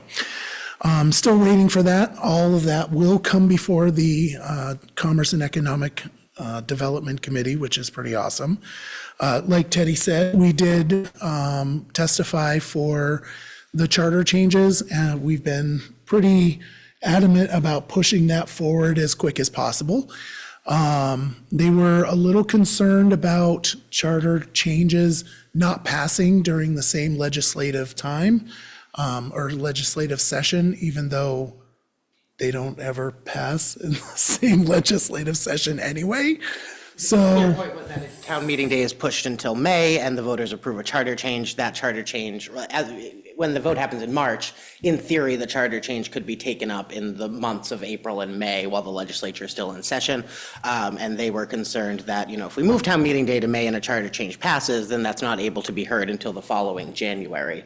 But it's a decision for the community to make. And so they asked for some follow-up information from Manager Starla Castro, which I believe has happened. Yeah, and I can share, the main, issue is the charter doesn't really contain a lot of operational functions. It's really structural, the structure of the government. So from an operational standpoint, I think we would be able to survive, right? We've survived with the charter as is for so long, right? I think that another 6 months, the way it's written, I think wouldn't be a challenge, so. And it's been that way before. Correct. We went from May to March, and as I recall, when that happened, no one said, "Oh, yay, the legislature," so I really don't think it's ever been a real consideration, and the world didn't end when it was in May before. And I don't think it's going to be an actual obstacle to passing the bill. It was just a topic of conversation that came up.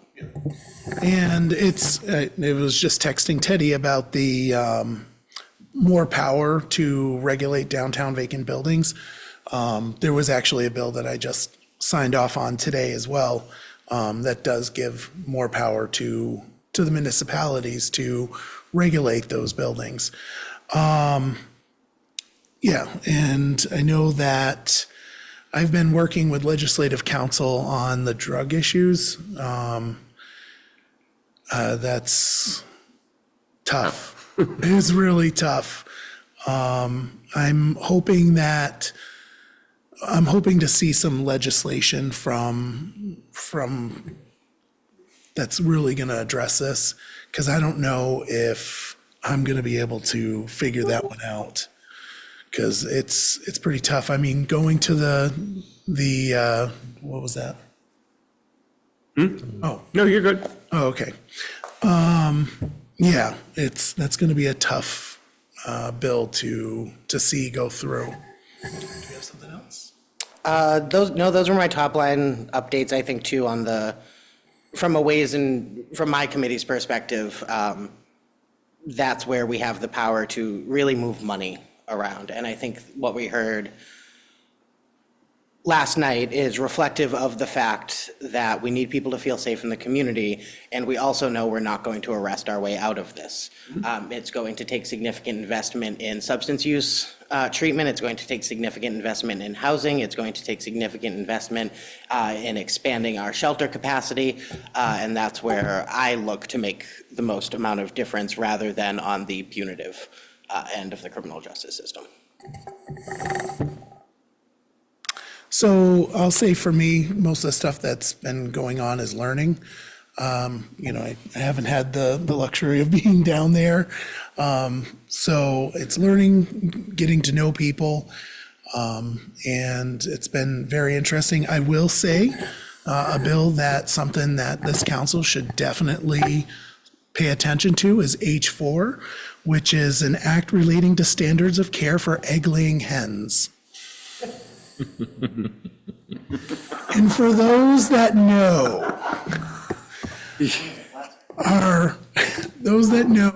are just cringing.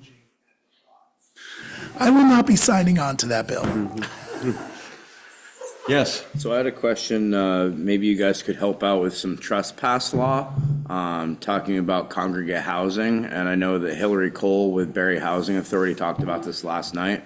Her and I actually had a conversation about it, and she had emailed me to see if we might be able to make some change, where if someone no trespasses an individual from a property, like Barre Housing at the Manor or Green Acres or any of those properties, they still then can go to the property if they're going to visit somebody.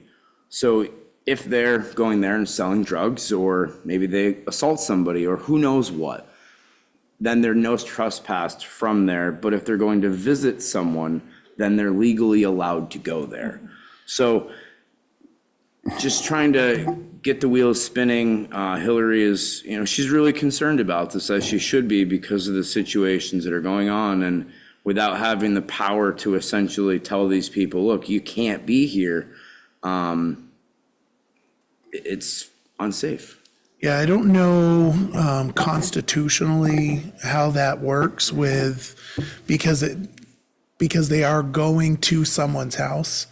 I wouldn't want to speak to that, but I will say that if someone is doing inappropriate stuff and they're arrested in the building for doing so, the state's attorney do have the ability to put restrictions on individuals that are arrested.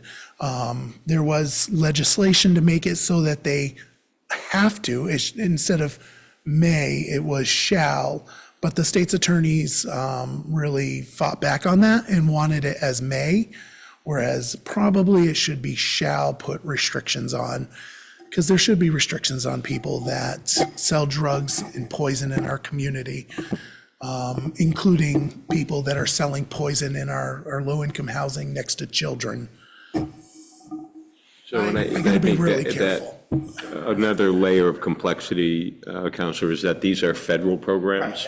So the state does have, I don't disagree with any of the premise. It's, people should feel safe. I mean, if you live at North Barre Manor, you should feel safe anywhere in North Barre Manor. And unfortunately, and we've seen similar news accounts in a building in Burlington that fortunately is getting much better. So I've been pulling those up and watching those, and I actually want to reach out to them and say, well, what did you do that was most effective? And find out what they're doing. So, yeah, I mean, I heard what you heard last night, and it's disturbing that people are trespassed because they're committing crimes within a building, but you also have to respect the fact that, okay, someone else lives in that building and they're inviting them in. So as long as they're going straight from the stairwell to that person's residence, they're okay. The problem is they're not. They're going straight to the residence, but then they're not going straight out. They're committing other crimes. So it's frustrating, it's complex, but like I said, I think the federal jurisdiction adds a real layer of complexity. I mean, I honestly, guys, I've always felt like I understand that HUD has certain classifications in terms of who is eligible, but I've never understood why you couldn't have a building within a community like Barre where we have, 4. Why couldn't you have one that is simply, or 2 that are simply, look, these are designated for the elderly, for those folks, and these other 2, yes, those are mixed, and we have a variety of residents there. I've never understood that, but every time I bring it up, I'm always told it's a federal issue. And I, not directly answering your question, Councilor Deering, but in 2019, when I first got on the council, I tried to get flower beds installed at North Barre Manor so that the residents could go outside and do some gardening during the year. And that was a pain because of some of the federal rules around these things. So there's a lot of layers to jump through. Any questions, council?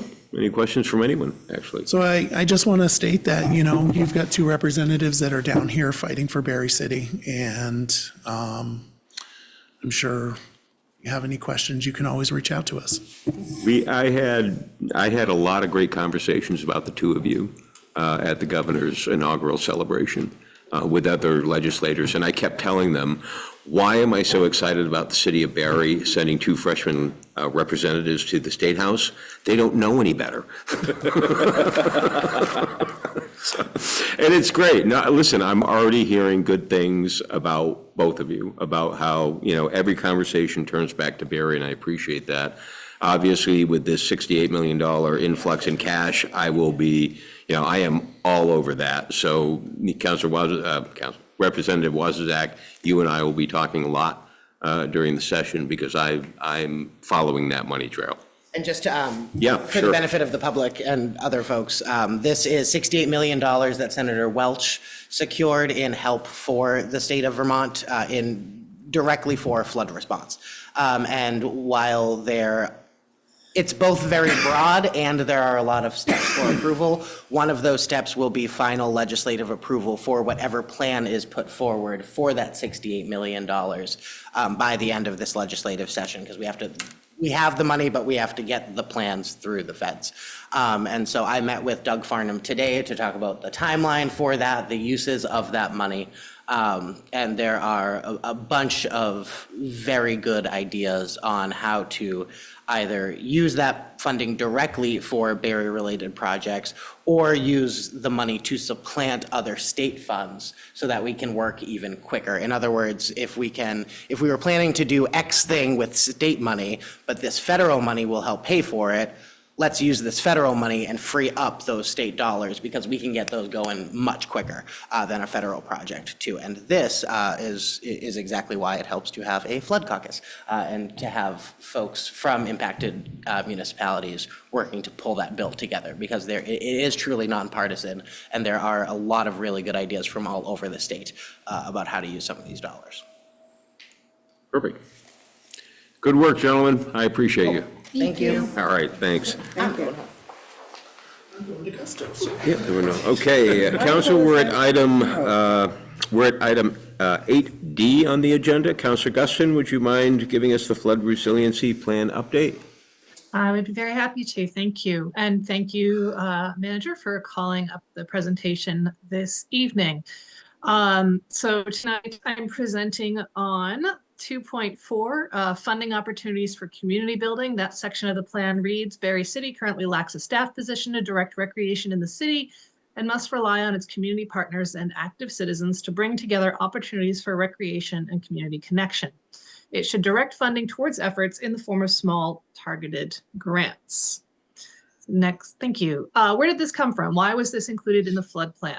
In the Barre Up Forum, supported by the Vermont Council on Rural Development in September and October of 2023, shortly after the first round of flooding, a number of people in those forums identified a desire for neighborhood level connection, meeting their neighbors, doing projects together with them, building that kind of house to house, street to street camaraderie, and for the city to support that in a meaningful way. The argument of why this is related to flood resiliency is that deepening neighborhood level connections builds social connectivity and provides greater community resiliency in difficult times. Knowing your neighbors, being able to reach out to your neighbors to borrow a tool in good times and to ask them to help you muck out your basement times will make the city better as a whole and will directly benefit residents both in the ways that they interact with the city and the ways that they live in the community. A lot of people in those forums expressed memories of the city being highly cohesive at the neighborhood level, either when they were growing up as children or as young adults. And with the demographic change, with the high population changes and the turnover in our housing in the recent years that we've had in the city, some of that neighborhood level cohesion had broken down. And we need to take active steps to bring it back. So next slide, please. So this is a proposal I'm specifically advancing. The ask is for $2,500 in the budget ask. I've spoken with the manager, and there is an existing budget line related to city committees that the manager is planning on level funding forward into the FY26 budget. So the ask would be for that level funded line to remain the same and be directed towards this community grant program, which would be doled out in microgrants of up to $250 for community building activities. I envision this as a grant process developed by the Parks and Recreation Committee, which has recently reconstituted. Originally, when I started brainstorming this 2.5 months ago, I was working with a single member of the Parks and Recreation Committee to bring that forward before one of their meetings. They had a series of sort of snafus around posting meetings and being able to get to their meetings. So they have not yet reviewed this in their meeting. What I have done in lieu of that is had individual conversations with members of the Park and Recreation Committee just to give them a taste of the idea and say, I would love to talk about this in a future meeting. And they've all indicated they're amenable to talking about it in a future meeting. So the goal would be to place it on, for them to place it on their agenda at their next warned meeting, discuss this further, develop a process that they would then present to council for exactly how people would apply for this funding. And that going forward, they would screen applicants and make recommendations to council for funding that can be awarded starting in July of 2025. Next slide, please. Thank you. Some of the, and this is just pure brainstorming, but I would love if people can get creative. Some of the possible ideas to use this funding for: a neighborhood yard sale, buying everyone the price stickers and the flyers around town, food for a block party that brings a couple of streets together, supplies for a neighborhood specific green up, a flood garden if someone's got a corner of their property, if there's a corner of city property that could benefit from being better planted, and providing better water retention and better landscaping in that corner. If a couple of streets wanted to get together, a group of friends wanted to get together and host a broomball tournament at the BOR and rent that space out and get some of the equipment and everything like that. Or if there is a neighbor in your neighborhood who needs just a little bit of extra help and 10 neighbors want to pitch in together to make the physical labor part of that happen, you know, I could envision a little bit of money going towards supplies to rebuild a porch or build someone a ramp or something like that. The goal would be that it would be generated by multiple members within a neighborhood and provide a way and a reason for people to connect with each other and build those social connectivity and build that cohesion. Next slide, please. So my ask for my fellow councilors tonight is a motion to refer the program to the Parks and Recreation Committee, to refer this idea to them so that in their next and upcoming meetings, they can have a full public discussion of the process, take input from other members of the community on what they might like to see in that grant process, what might be helpful, and that we pass the ball to them so that they could get this started and bring a process back to council. So any questions? Well, I'll accept that as a motion to refer the program to the Parks and Recreation Committee. I'm sorry. Is there a second? Second. Second. Okay, motion is made and seconded. I guess to start off the discussion, Amanda, so you know, thinking through the goals, and I think this is great. I mean, I want to do it. Would like a high score be based on how many people you're connecting? I mean, overall, that's the goal. Potentially. What do you think? Any thoughts on that? Yeah, I think that could absolutely be a great factor as part of the rubric. How many people you're connecting? You could ask for signatures from people on 3 adjoining streets, like 25 signatures from people on 3 adjoining streets. I think there's a lot of different ways it could go, and I think that the Parks and Recreation Committee could develop that. The single core goal is to get to people within their own neighborhoods to connect, and whatever I think gets there is a great idea. Mm-hmm. Yeah, I'm in. Any other questions, council? Oh, yes. So I guess my question is probably more about process, which hasn't been developed yet.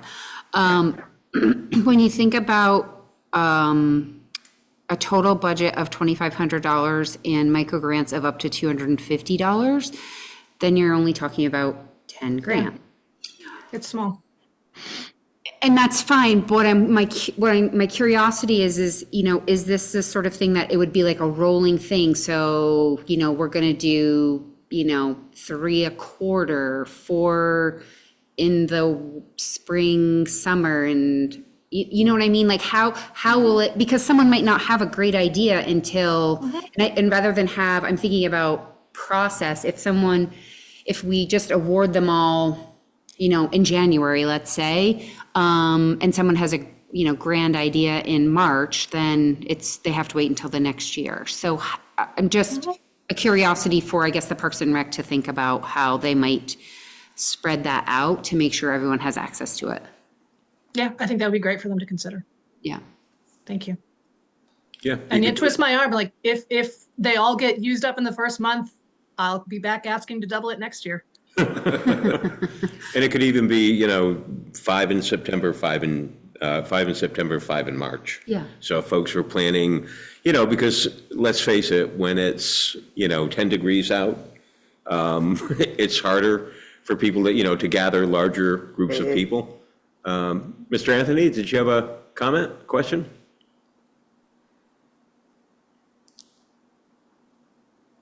Yes, Mr. Anthony. Oh, thank you very much. There you go. Thank you. Just a reflection.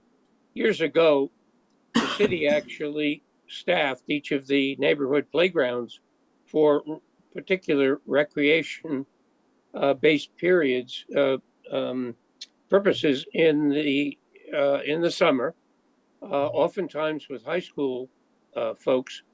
And it seems to me this would be a nice wedding of underutilized neighborhood playgrounds, and at the same time, an attraction of volunteers to say, we have a grant for some equipment, some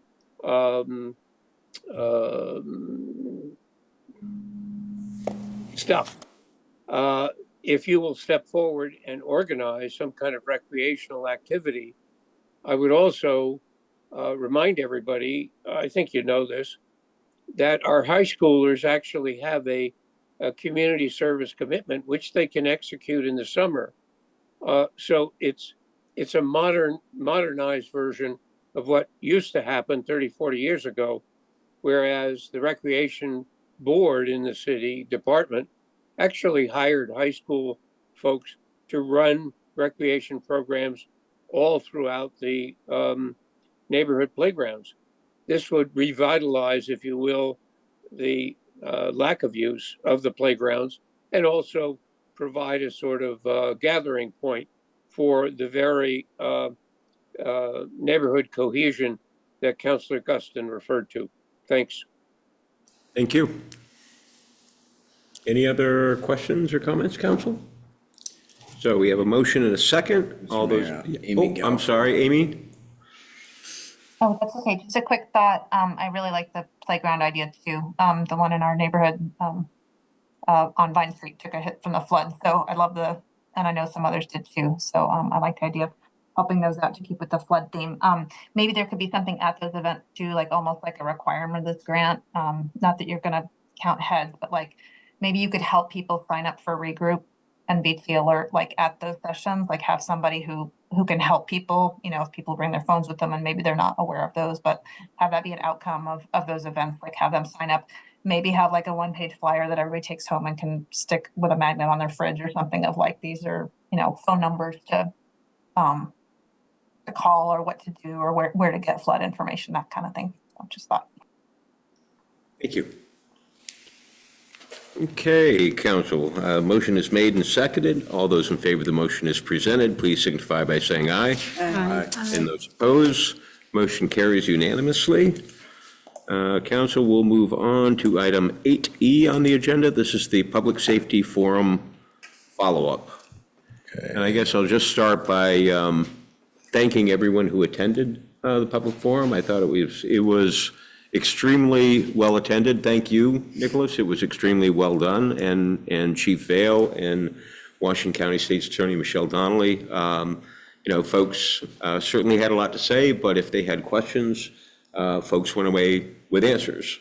So I really, personally, I enjoyed it. And I think people, I think it was time. And I look forward to the next one. Thank you, Mayor. And I'll just do the quick version for anyone who wasn't there, and this will be recorded so people can watch it again. But we, again, great forum, and the real purpose of it was to hear from people.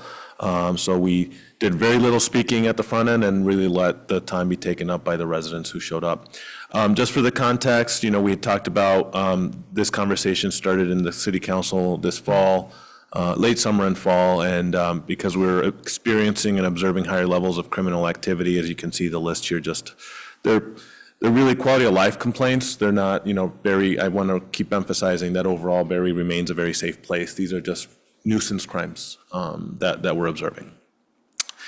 And again, this is not a Barre issue. This is something that not just the whole state, but I think across the country, I think there's just been trends going up this way. This is just a sampling of headlines from other parts of the state.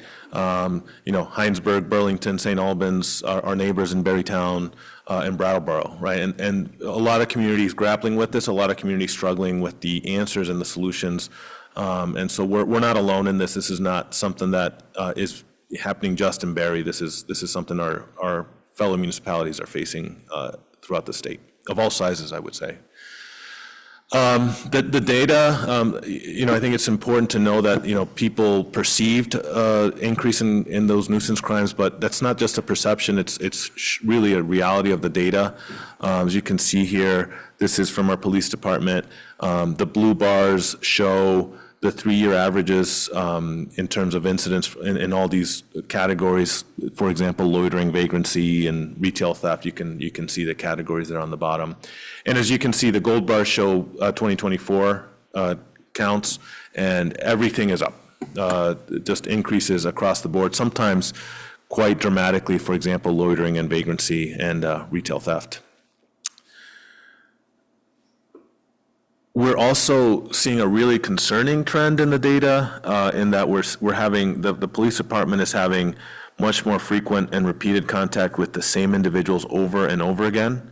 And so this slide here shows that the individuals with the 8 highest police contacts accounted for 367 contacts. So basically, just to simplify it, on any given day of the year, the police department likely dealt with one of these 8 individuals. The blue bars on this chart are Barre City Police Department contacts. The gold bars are other agency contacts. So these are not just, again, this also highlights that this is not a Barre issue, right? You can see that the individuals that our police department is having frequent contacts with are often also having frequent contacts in neighboring police departments with the state police, et cetera. The line at the bottom shows the arrests. So there are some arrests associated with these individuals, but you can see they're certainly not keeping up with the contacts. One incident here, one particular subject in this data set, you can see that all of the Barre City Police contacts occurred since December 31st, 2024. The chief ran this data on January 10th. So in the 10 days that span between December 31st and when the chief ran this data, that individual had 7 contacts with our police department. And then really, it's all quite concerning, but the other piece of this is that only one of these individuals was currently lodged as of last night. I don't know if they're still currently lodged, but as of last night, they were still currently lodged. Everyone else was out of their own, on their own. This is just to show that it's not just police response that's being impacted, it's also EMS. Now, this data, I think somebody pointed out, not necessarily a direct one-to-one. It doesn't mean that, this is because of the crime, there's more EMS calls. This is probably more of a trend setter for the drug-related events, right? But just to show that the importance of this slide is just to show that it's not just police. We're seeing increases in service calls across the fire department as well. In fact, this data is a 12% increase from the same months, looking back at last year's data. The city response, our goal when we started to figure out how to respond to this in the fall was sort of 2 planks. One was to both show empathy for those that need wraparound supports, but also recognize that we have an obligation to the approximately 8,000 other people who live here who want to recreate, who want to be out on the streets without feeling threatened and being, harassed or, assaulted, as some people have been. So that was the balance we tried to strike. And we did so, we did the overtime patrols, which I know were very, very popular with certainly our downtown merchants. I heard from residents who stopped me on the street, very pleased to see them. They were not sustainable. We can't require those OT shifts be filled. We can only post them.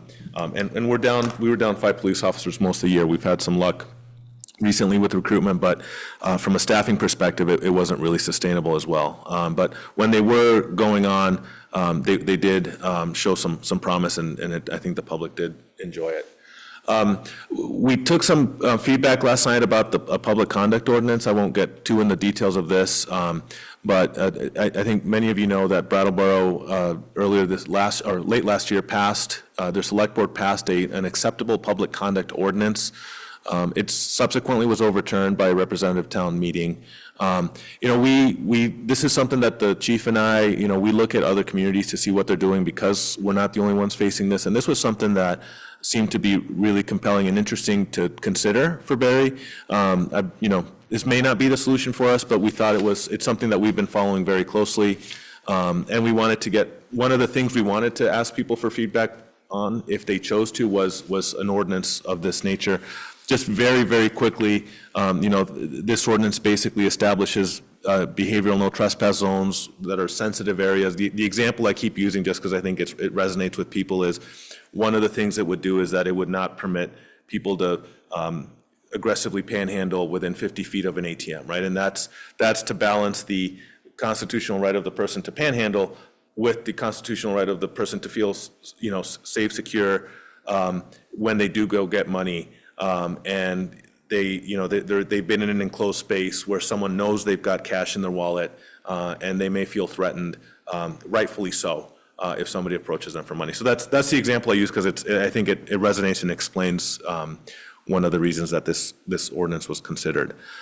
There's different levels of behaviors and penalties associated with it. As I mentioned last night at the forum, the chief and I don't expect this to be this is not a moneymaker. This is really a tool in the belt for police officers to, move people along, right? So if you are doing that panhandling outside of the ATM at night and someone does call it in, this gives the officer who responds the ability to say, hey, this is not legal in Barre, right? And so I don't know if they would, that the officer would follow their own procedure, whether they issue a fine or not. But really the idea here is giving the officer the tool to direct someone to stop a behavior that is concerning to somebody, rightfully so, right? Given the example of the ATM. So again, we got a lot of great feedback last night. A lot of people got up to speak. And then these are just some of my takeaways from the forum. As the mayor mentioned, I think it's a first step. I think it's an ongoing issue. I think it was really important that the state's attorney was there, that many members of our delegation were there as well, legislative delegation. This is not something that Chief Vail or I or the council are going to solve. This is something that's going to have to be solved more globally, not just because it's happening in other communities, but because our hands are sometimes tied, and you heard that from the state's attorney as well. So again, first step in this process. I was really appreciative of the very practical suggestions that some residents made, in particular lighting on Merchants Row and cameras. Like those were some great practical ideas that we can start talking to Green Mountain Power about and start exploring internally as well. And I think it's really important that, the conversation and the feedback was really civil last night, but I think it's also important to acknowledge that and somebody mentioned this, and it really struck me when they did, that it's okay and it's appropriate and it's possible to both feel empathy for people who are going through these difficult moments and may end up in these situations where they do create these quality of life crimes, and to feel threatened by them, right? Those are two things that are not diametrically opposed. You can feel both of them, and it's okay to feel both of them. And so I think that was an important takeaway, at least for me, in hearing the conversation last night. And then, if this was an easy topic to solve, somebody would have fixed it already. Someone would have come up with the silver bullet.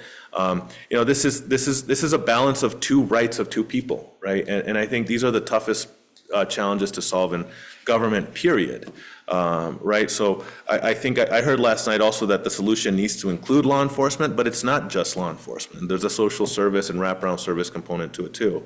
And, this is, and the way I've been thinking about it, this is, we can think back to the fact that now every time somebody goes on a plane, you get scanned and sometimes you take your shoes off and you can't take water, right? And that was a balance between, how the world changed on September 11th and we had to balance the safety versus the, of the people, all the people going on the plane versus the perhaps invasion of privacy that somebody felt by taking off their shoes, right? And I think it's similar here, right? We have the, again, the ATM example is just easy to illustrate. The constitutional right of somebody to ask somebody else for money, but also the right of someone to not feel threatened. And that's, both of those things are okay, and we just have to find the right balance.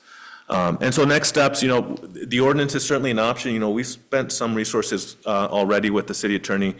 I think it'd be helpful just to get even a straw poll of whether we should spend more resources to get something crafted that the council could consider. I think there's obviously other approaches to consider. Some of them include advocacy for changes in state law. The wraparound services are important, and then restorative justice is part of the interventions. Maybe even that could come as part of an ordinance, right? That instead of a fine, there's a referral to the Justice Center. And I just want to be very clear, we are not a social service agency at the city government, right? We do not have a Department of Social Services. We do not have a Department of Homelessness Services like New York City, where I came from, did.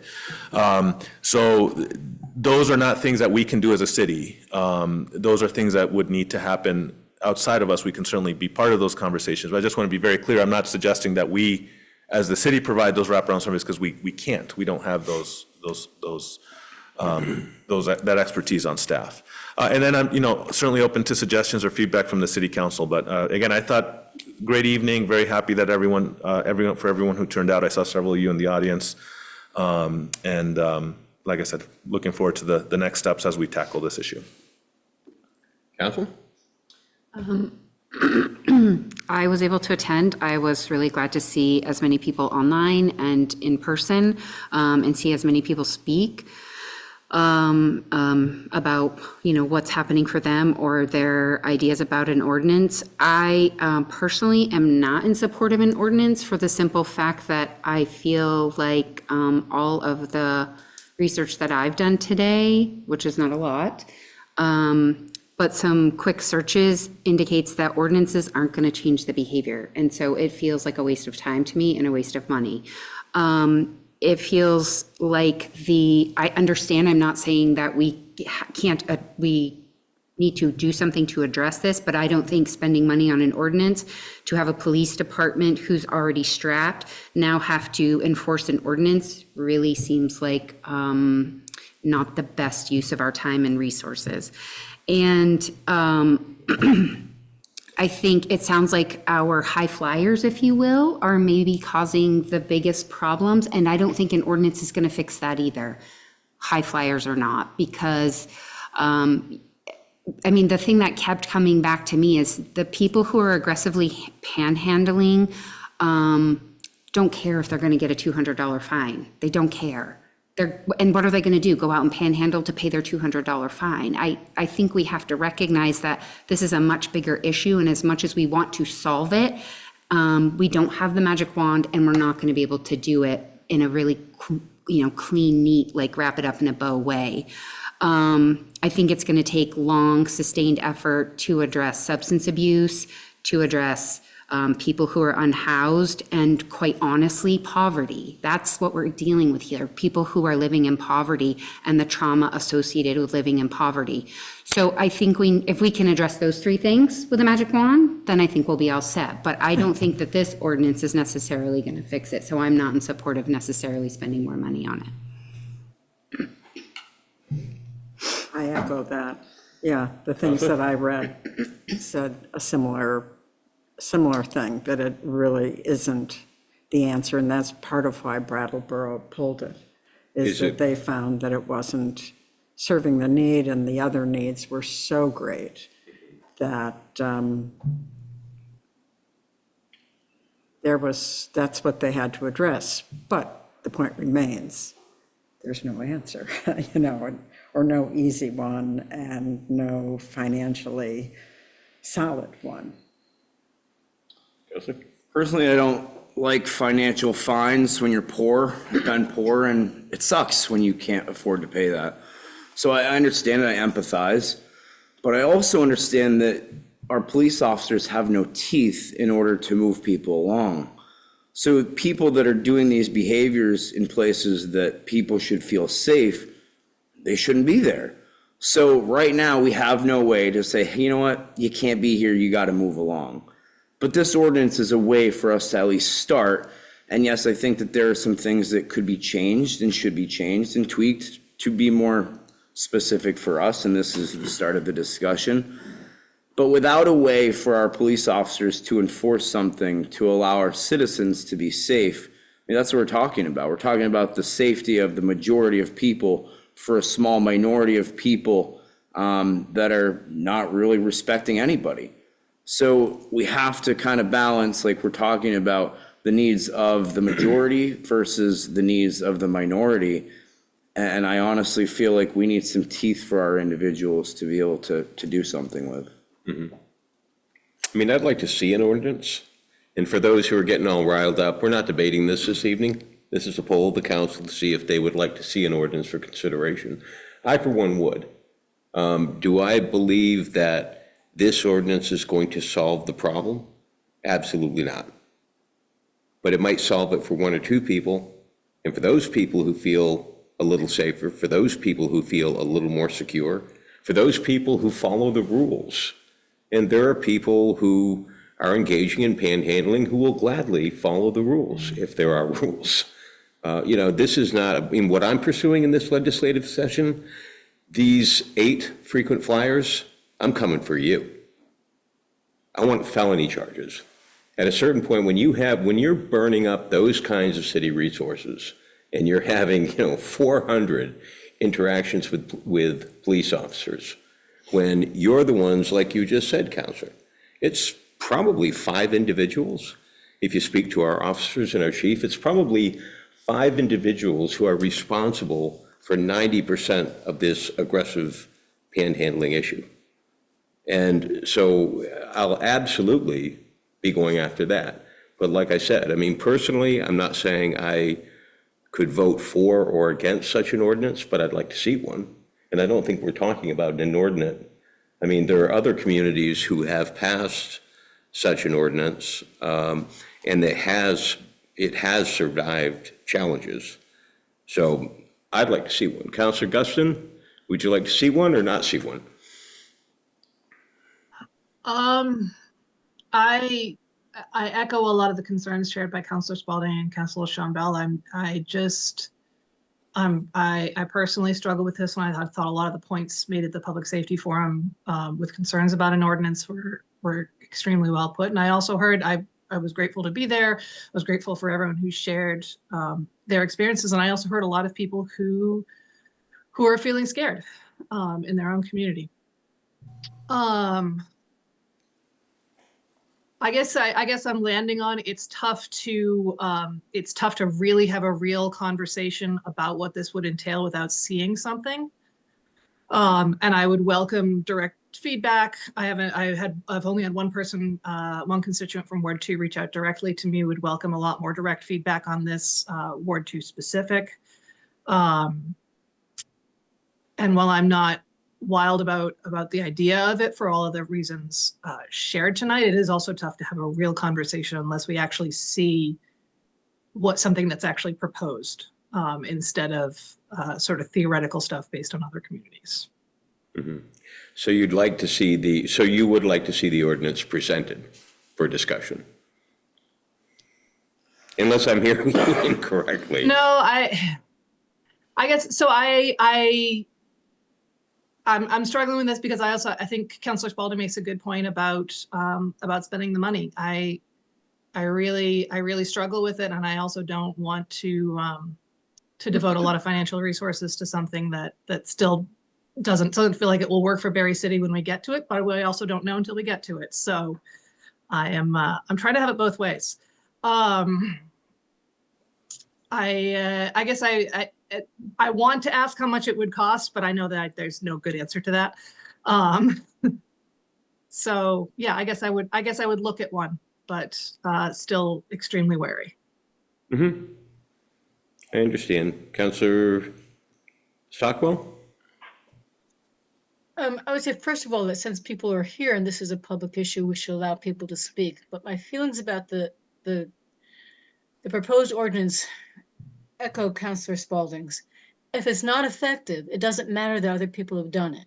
A lot of people have done things, but if they aren't effective, why should we do them? And if it's 8 people, if we're doing an ordinance around 8 people, this doesn't seem to me like the best problem-solving approach. I'd also like to see some more data on what is effective. We don't really talk here about urban planning, and yet having more lights and having more cameras and having less of a large, dark parking lot that directly comes off the stores would be something to really think about in terms of a preventive. And I think there are probably other preventives, but I think there should be a larger discussion, which we say, okay, here's some things we can do to make the city brighter and easier. And here's some things we can do to discourage folks who are aggressively panhandling. But to me, I have a lot of doubts about this ordinance. And if it is effective, then we should be able to have some data to say this works. Thank you. Thank you. Okay, so in answer to your question, unless I'm hearing the council incorrectly, they would not like any further work done on this ordinance. Yep. Okay, council, we'll move to item 9 on the agenda. This is upcoming business. Are we going to ignore all the? There were a lot of hands up. Yep, I know that. I took a poll of the council. That's the question the manager asked. Would the council like me to continue working on this ordinance? And the answer of the council was no. So, council will move to item 9, upcoming business. Yes? I could have said this earlier, but when I asked about speaking to this issue earlier during the public comment, we decided that I'd wait now. Yeah, and you did say. And you'd allow me to make a comment. Of course. So may I do that now? Of course you can. Thank you. This is on the Public Safety Forum? Yes. Okay. Thank you. It seemed like the most appropriate time. I just wanted to thank you for the Public Safety Forum. I came away with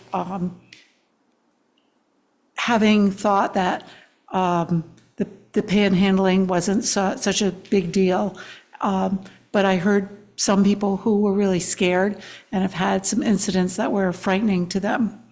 And one of the things you asked were solutions, and it was really busy and we timed out last night. So I've thought a little bit about it, and I just wanted to share, like you heard the lighting and the cameras.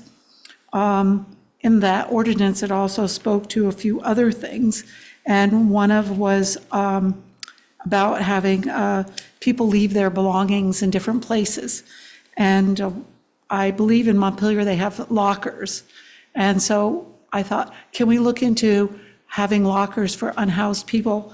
Because they, as a group of people, are stolen from more and assaulted more than any other demographic. And that doesn't get reported a lot, but the people who work with them know that this is what's happening for them in their lives. I don't know where we ended up with providing some porta pots, having something like that so that they're not wanting to go into stores or offices. I know, having been at the library, that people come downstairs and those are public toilets. They're used frequently by people that seem to be probably are unhoused. I don't know, I don't ask them. We talked about food and shelter and maybe being able to coordinate those a little bit.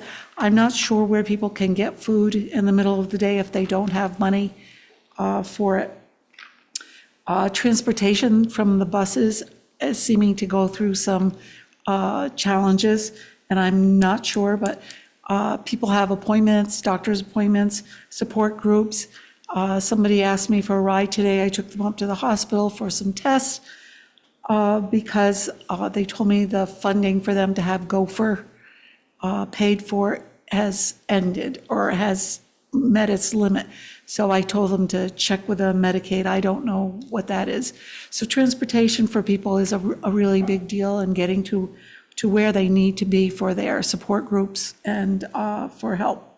I want to thank the People's Health and Wellness Clinic, which during their hours, people can make appointments and come in and have health care.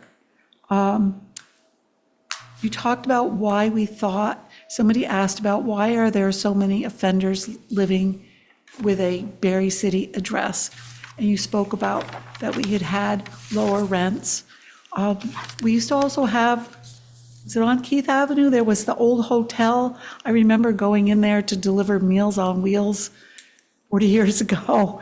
And there were just lots of rooms where furloughed people were living. And I think that we need to work together again to hold the state accountable for the burden of support placed on communities like Barre City, who house and service the court and the associated services.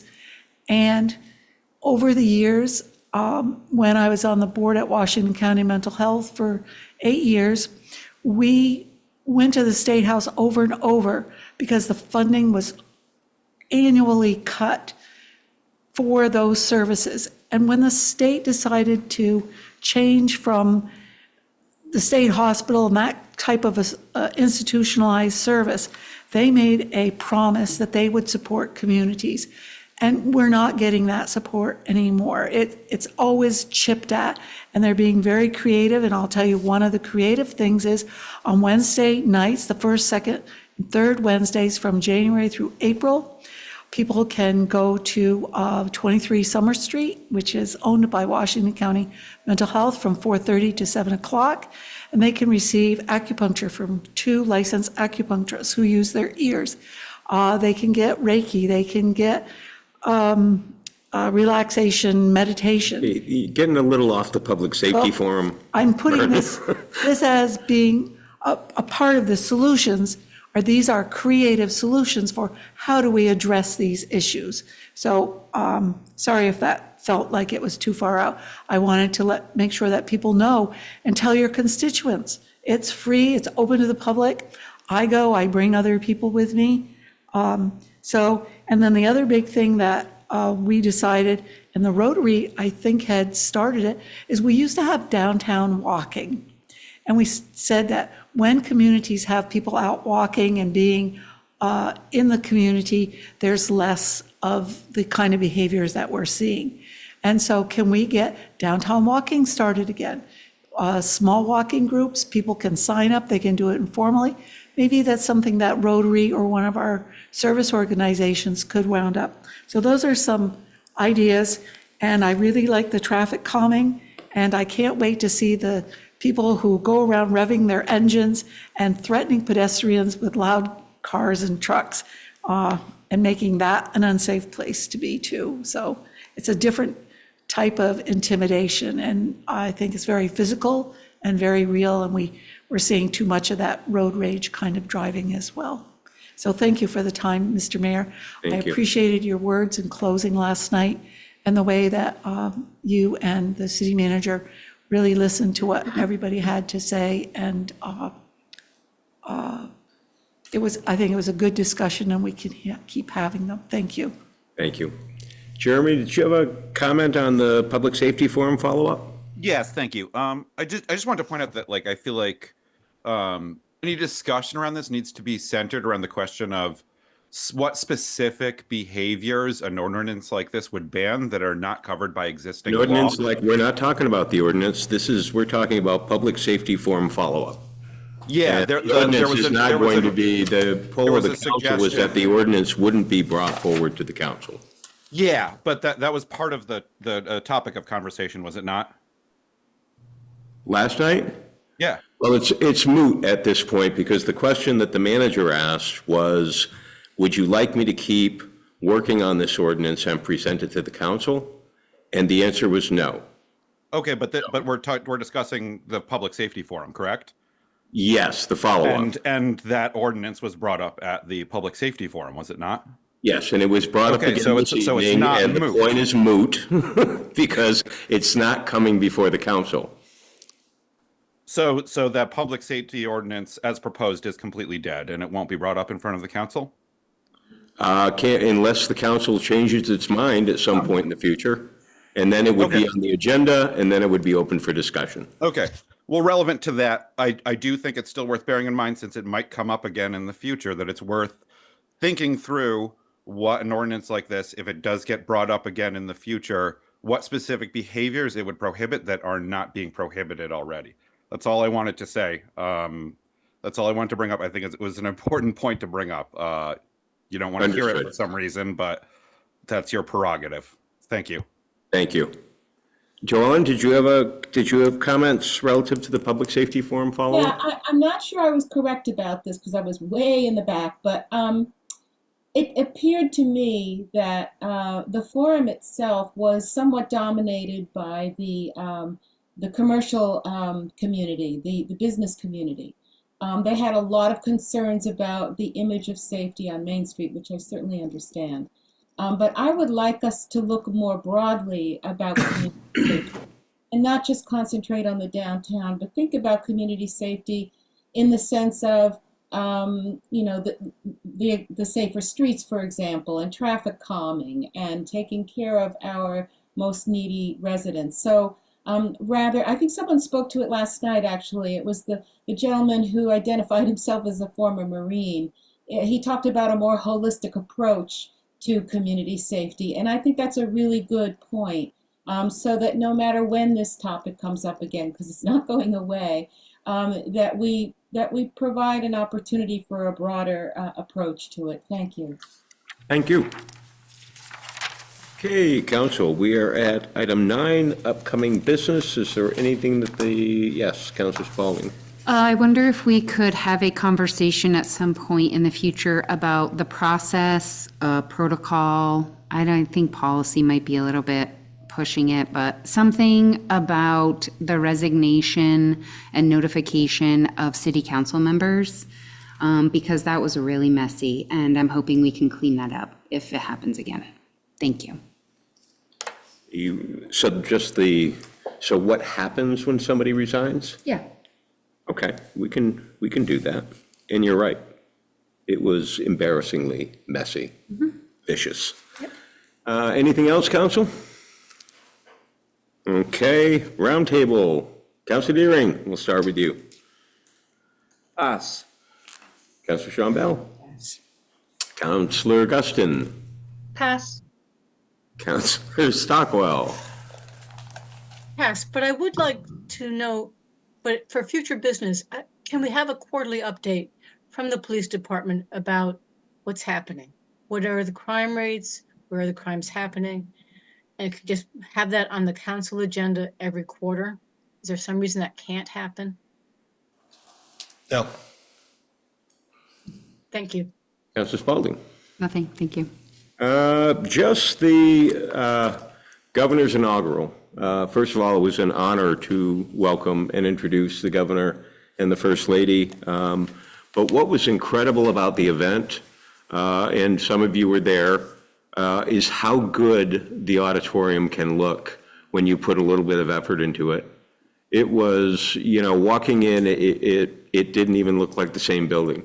And it made me excited about the funds that we have through Senator Sanders, and then the most recent grant that we got, and the future of that building, because I think that entire complex has an incredible future. I mean, I was at the governor's last inaugural gala, and our auditorium looked every bit as good as any facility in Chittenden County. It was really incredible, and it was great to see so many people there. I mean, everyone from state government was there. It was great to see all of the secretaries, reconnect with them, and some of the commissioners, and just honored that the governor chose to have his inaugural ball in his hometown.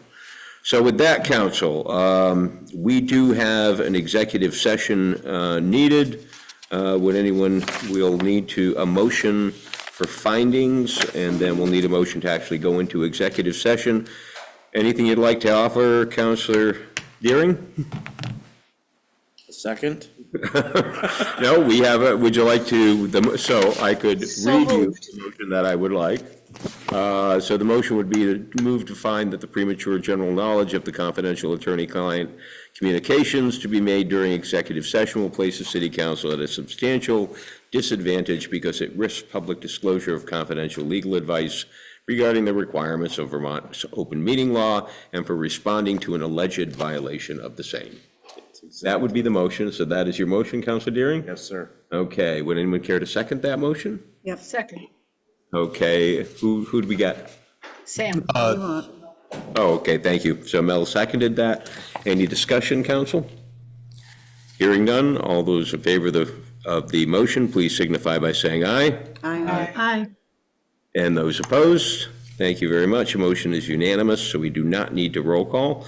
And now we'll need a motion to enter into executive session. So moved. We will be, thank you, we'll be inviting city's attorney to accompany us, as well as the city manager.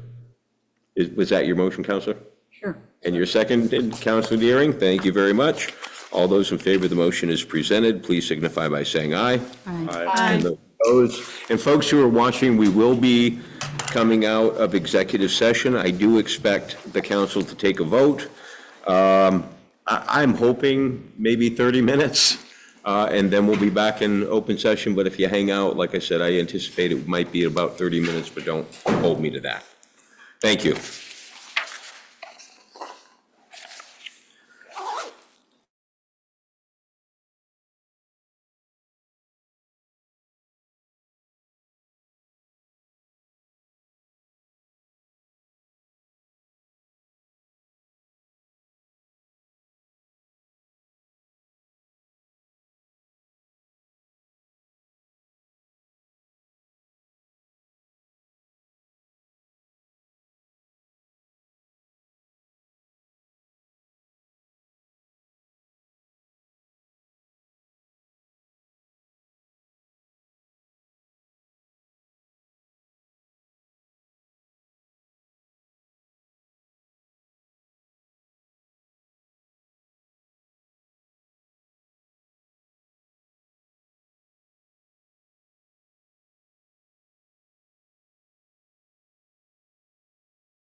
You want the other one too? Yeah, if you don't mind.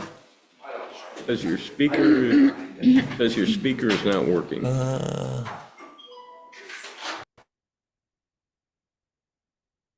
can hear you guys. If you can hear me, I think we're okay. Thank you.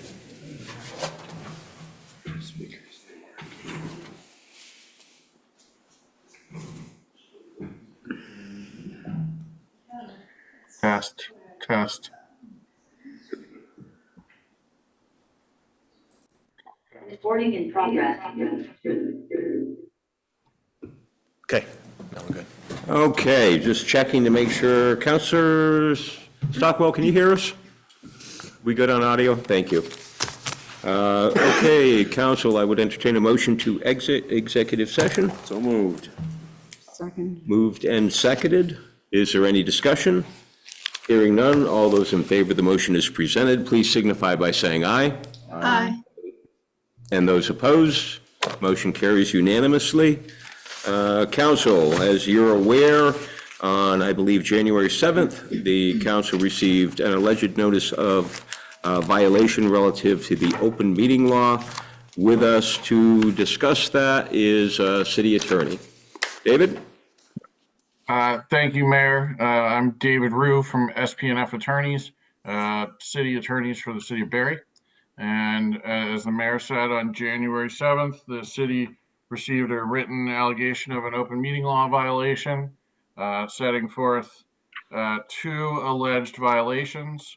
One relates to the alleged failure of the city to post the statutory open meeting law complaint procedure, as well as a process for how complaints under the open meeting law may be filed with the city.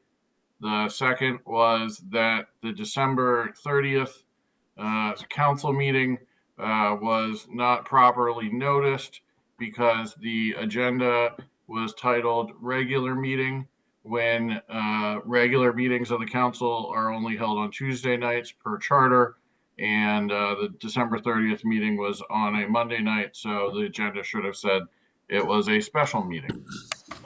Under the open meeting law, upon receipt of an alleged violation, the public body, the council in this case, has 10 calendar days to acknowledge the violation, either by saying that it happened and it intends to cure it, or say that no violation occurred.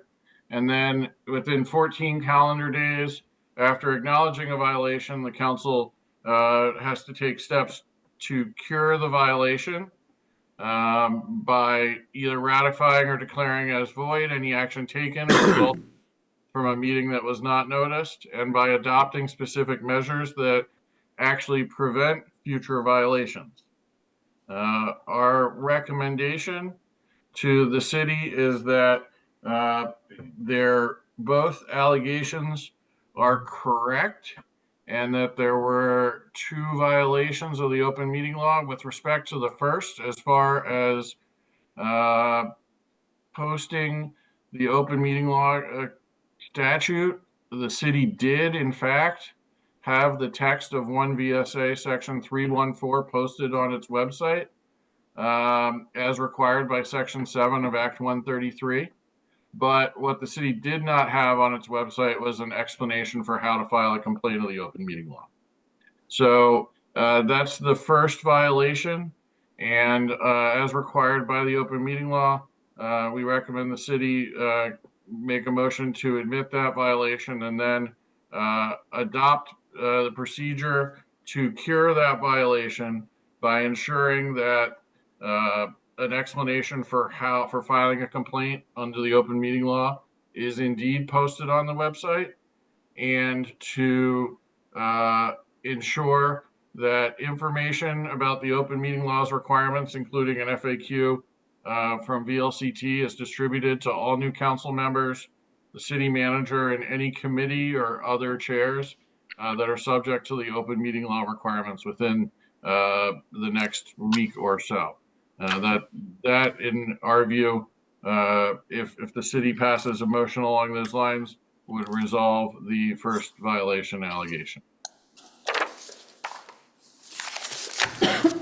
Would you like me to go on the second, or would you like to deal with the first right now? Actually, you know what? I think what I'm going to do is entertain a motion to admit that the city did not completely comply with the requirements of Section 7 of Act 133, amending the open meeting law, in that while it posted the text of 1 VSA Section 314 on its website, it did not post an explanation for a filing of a complaint of a violation of the open meeting law, and to cure the same by posting such information, meaning the instructions for filing a complaint, on the city's website, and by distributing information about OML requirements, specifically VLCT, open meeting law FAQs, to all council members, the city manager, and any committee or other chairs subject to Vermont open meeting law requirements, to be completed by, on or about January 21st, 2025. Is there anyone care to make that motion?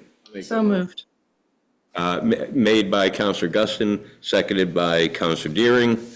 All those in favor, I'm sorry, is there any discussion, Council? Hearing none, all those in favor of the motion as presented, please signify by saying aye. Aye. And those opposed, motion is unanimous, no roll is needed. Sorry, continue, David. Okay, so as to the second violation, it was a mistake in noticing the meeting. I would call it a clerical error, but unfortunately, the open meeting law does not make exceptions for clerical mistakes. The December 30th meeting agenda stated it was a regular meeting when it had to be a special meeting.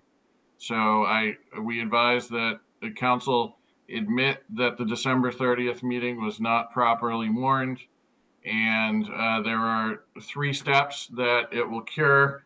One of which is taking steps to amend a city ordinance that does not properly provide the time period for posting an agenda for a special meeting. Under the city ordinance, it has a carryover maybe from former law that says it had to be noticed within 4 hours. The law is clear. Special meetings need to be noticed within 24 hours.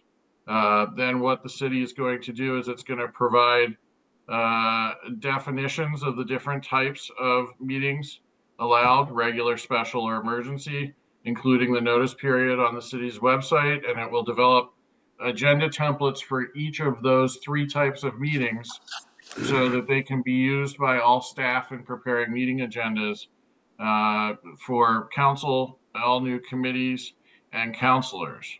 After that happens, in order to completely cure this alleged violation, due to the improper warning of that meeting on December 30th, we're going to consider motions to ratify the actions that were taken at that meeting, which is what the open meeting law requires to cure a violation. And that there were 3 actions taken on December 30th, 1 approving the consent agenda, 1 approving the warrants, and 1 ratifying a vote on December 17th to pledge $400,000 for acquiring the property at 143 North Main Street by the Barre Area Development Corporation, subject to a sponsorship agreement. In order to fully cure this violation, council should move to ratify all 3 of those actions. Any questions, Council? Okay, in that case, I would entertain a motion to admit that the city did not properly warn the December 30th City Council meeting on its agenda as a special meeting, but instead warned it as a regular meeting, and to cure that violation, it will, 1, amend Section 2.6 of the Barre City Ordinances to comply with Vermont statute, which is planned to be first read at the next regular City Council meeting on January 28th, 2025. 2, provide definitions of regular, special, and emergency meetings to include the required notice period on the city website. And 3, develop 3 agenda templates rather than 1 for regular, special, and emergency meetings, and make those templates available to all staff involved in the preparation of meeting agendas to be completed. That will be completed by January 21st, 2025, with all new committee members and councilors being provided a copy as well. Care to make? It's moved by Councilor Deering. Is there a second? Second. Seconded by Councilor Guston. Is there any discussion? I'm sorry, Hearing just to none. clarify, Mr. Mayor, that was a second by Counselor Stockwell. Oh, I'm sorry, Counselor Stockwell. It just comes out of the speaker. Seconded by Counselor Stockwell. All those in favor of the motion as presented, please signify by saying aye. Aye. And those opposed? Motion carries unanimously. There will be no roll needed. Getting to the last item of business, and this would be on advice of council. We will be voting 3 separate motions to ratify the votes taken on December 30th, 2024. First, council, is a motion to ratify the vote to approve the consent agenda taken at the meeting of December 30th, 2024. Is there a motion to that effect? So moved.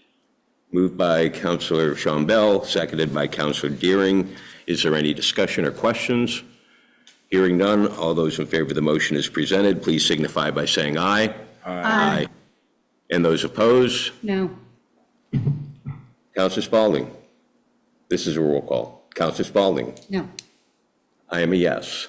Councilor Shambell. I had said aye. Aye. Councilor Deering. Aye. Councilor Guston. Aye.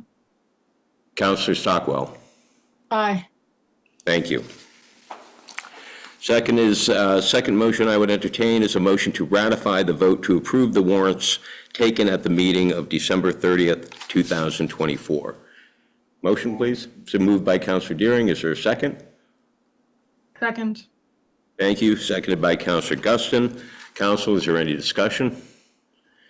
Hearing none, all those in favor of the motion as presented, please signify by saying aye. Aye. And those opposed? I'm abstaining. I'm sorry? I'm abstaining. Okay, motion, well, it's not a yes vote, so you are abstaining. Lozon is an aye. Councilor Shambell? Aye. Councilor Deering? Councilor Guston? Aye. And Councilor Stockwell? Aye. Thank you very much. And the last motion I would entertain is a motion to ratify the ratification of Council's 12-17-24 vote to pledge $400,000 for the acquisition of 143 North Main Street by BADC, subject to a sponsorship agreement taken at the meeting of December 30th, 2024. So moved. So moved. Moved by Councilor Deering, seconded by Councilor Guston? Sure. Okay, thank you. Any discussion, council? All those in favor of the motion as presented, please signify by saying aye. Aye. And those opposed? No. Councilor Spaulding, roll call. No. I was an aye. Councilor Shambell? I am very unhappy, aye. Aye. Councilor Guston? Aye. And Councilor Stockwell? Aye. Thank you very much. At this point, council, if there's nothing else, I would entertain a motion to adjourn. So moved. Second. Moved and seconded. All those in favor of the motion as presented, please signify by saying aye. Aye. Aye. Opposed? Thank you. We are Good night. adjourned. Thank you, everybody. Have a good night. Thanks, Dave. Thank you. Night. Yep.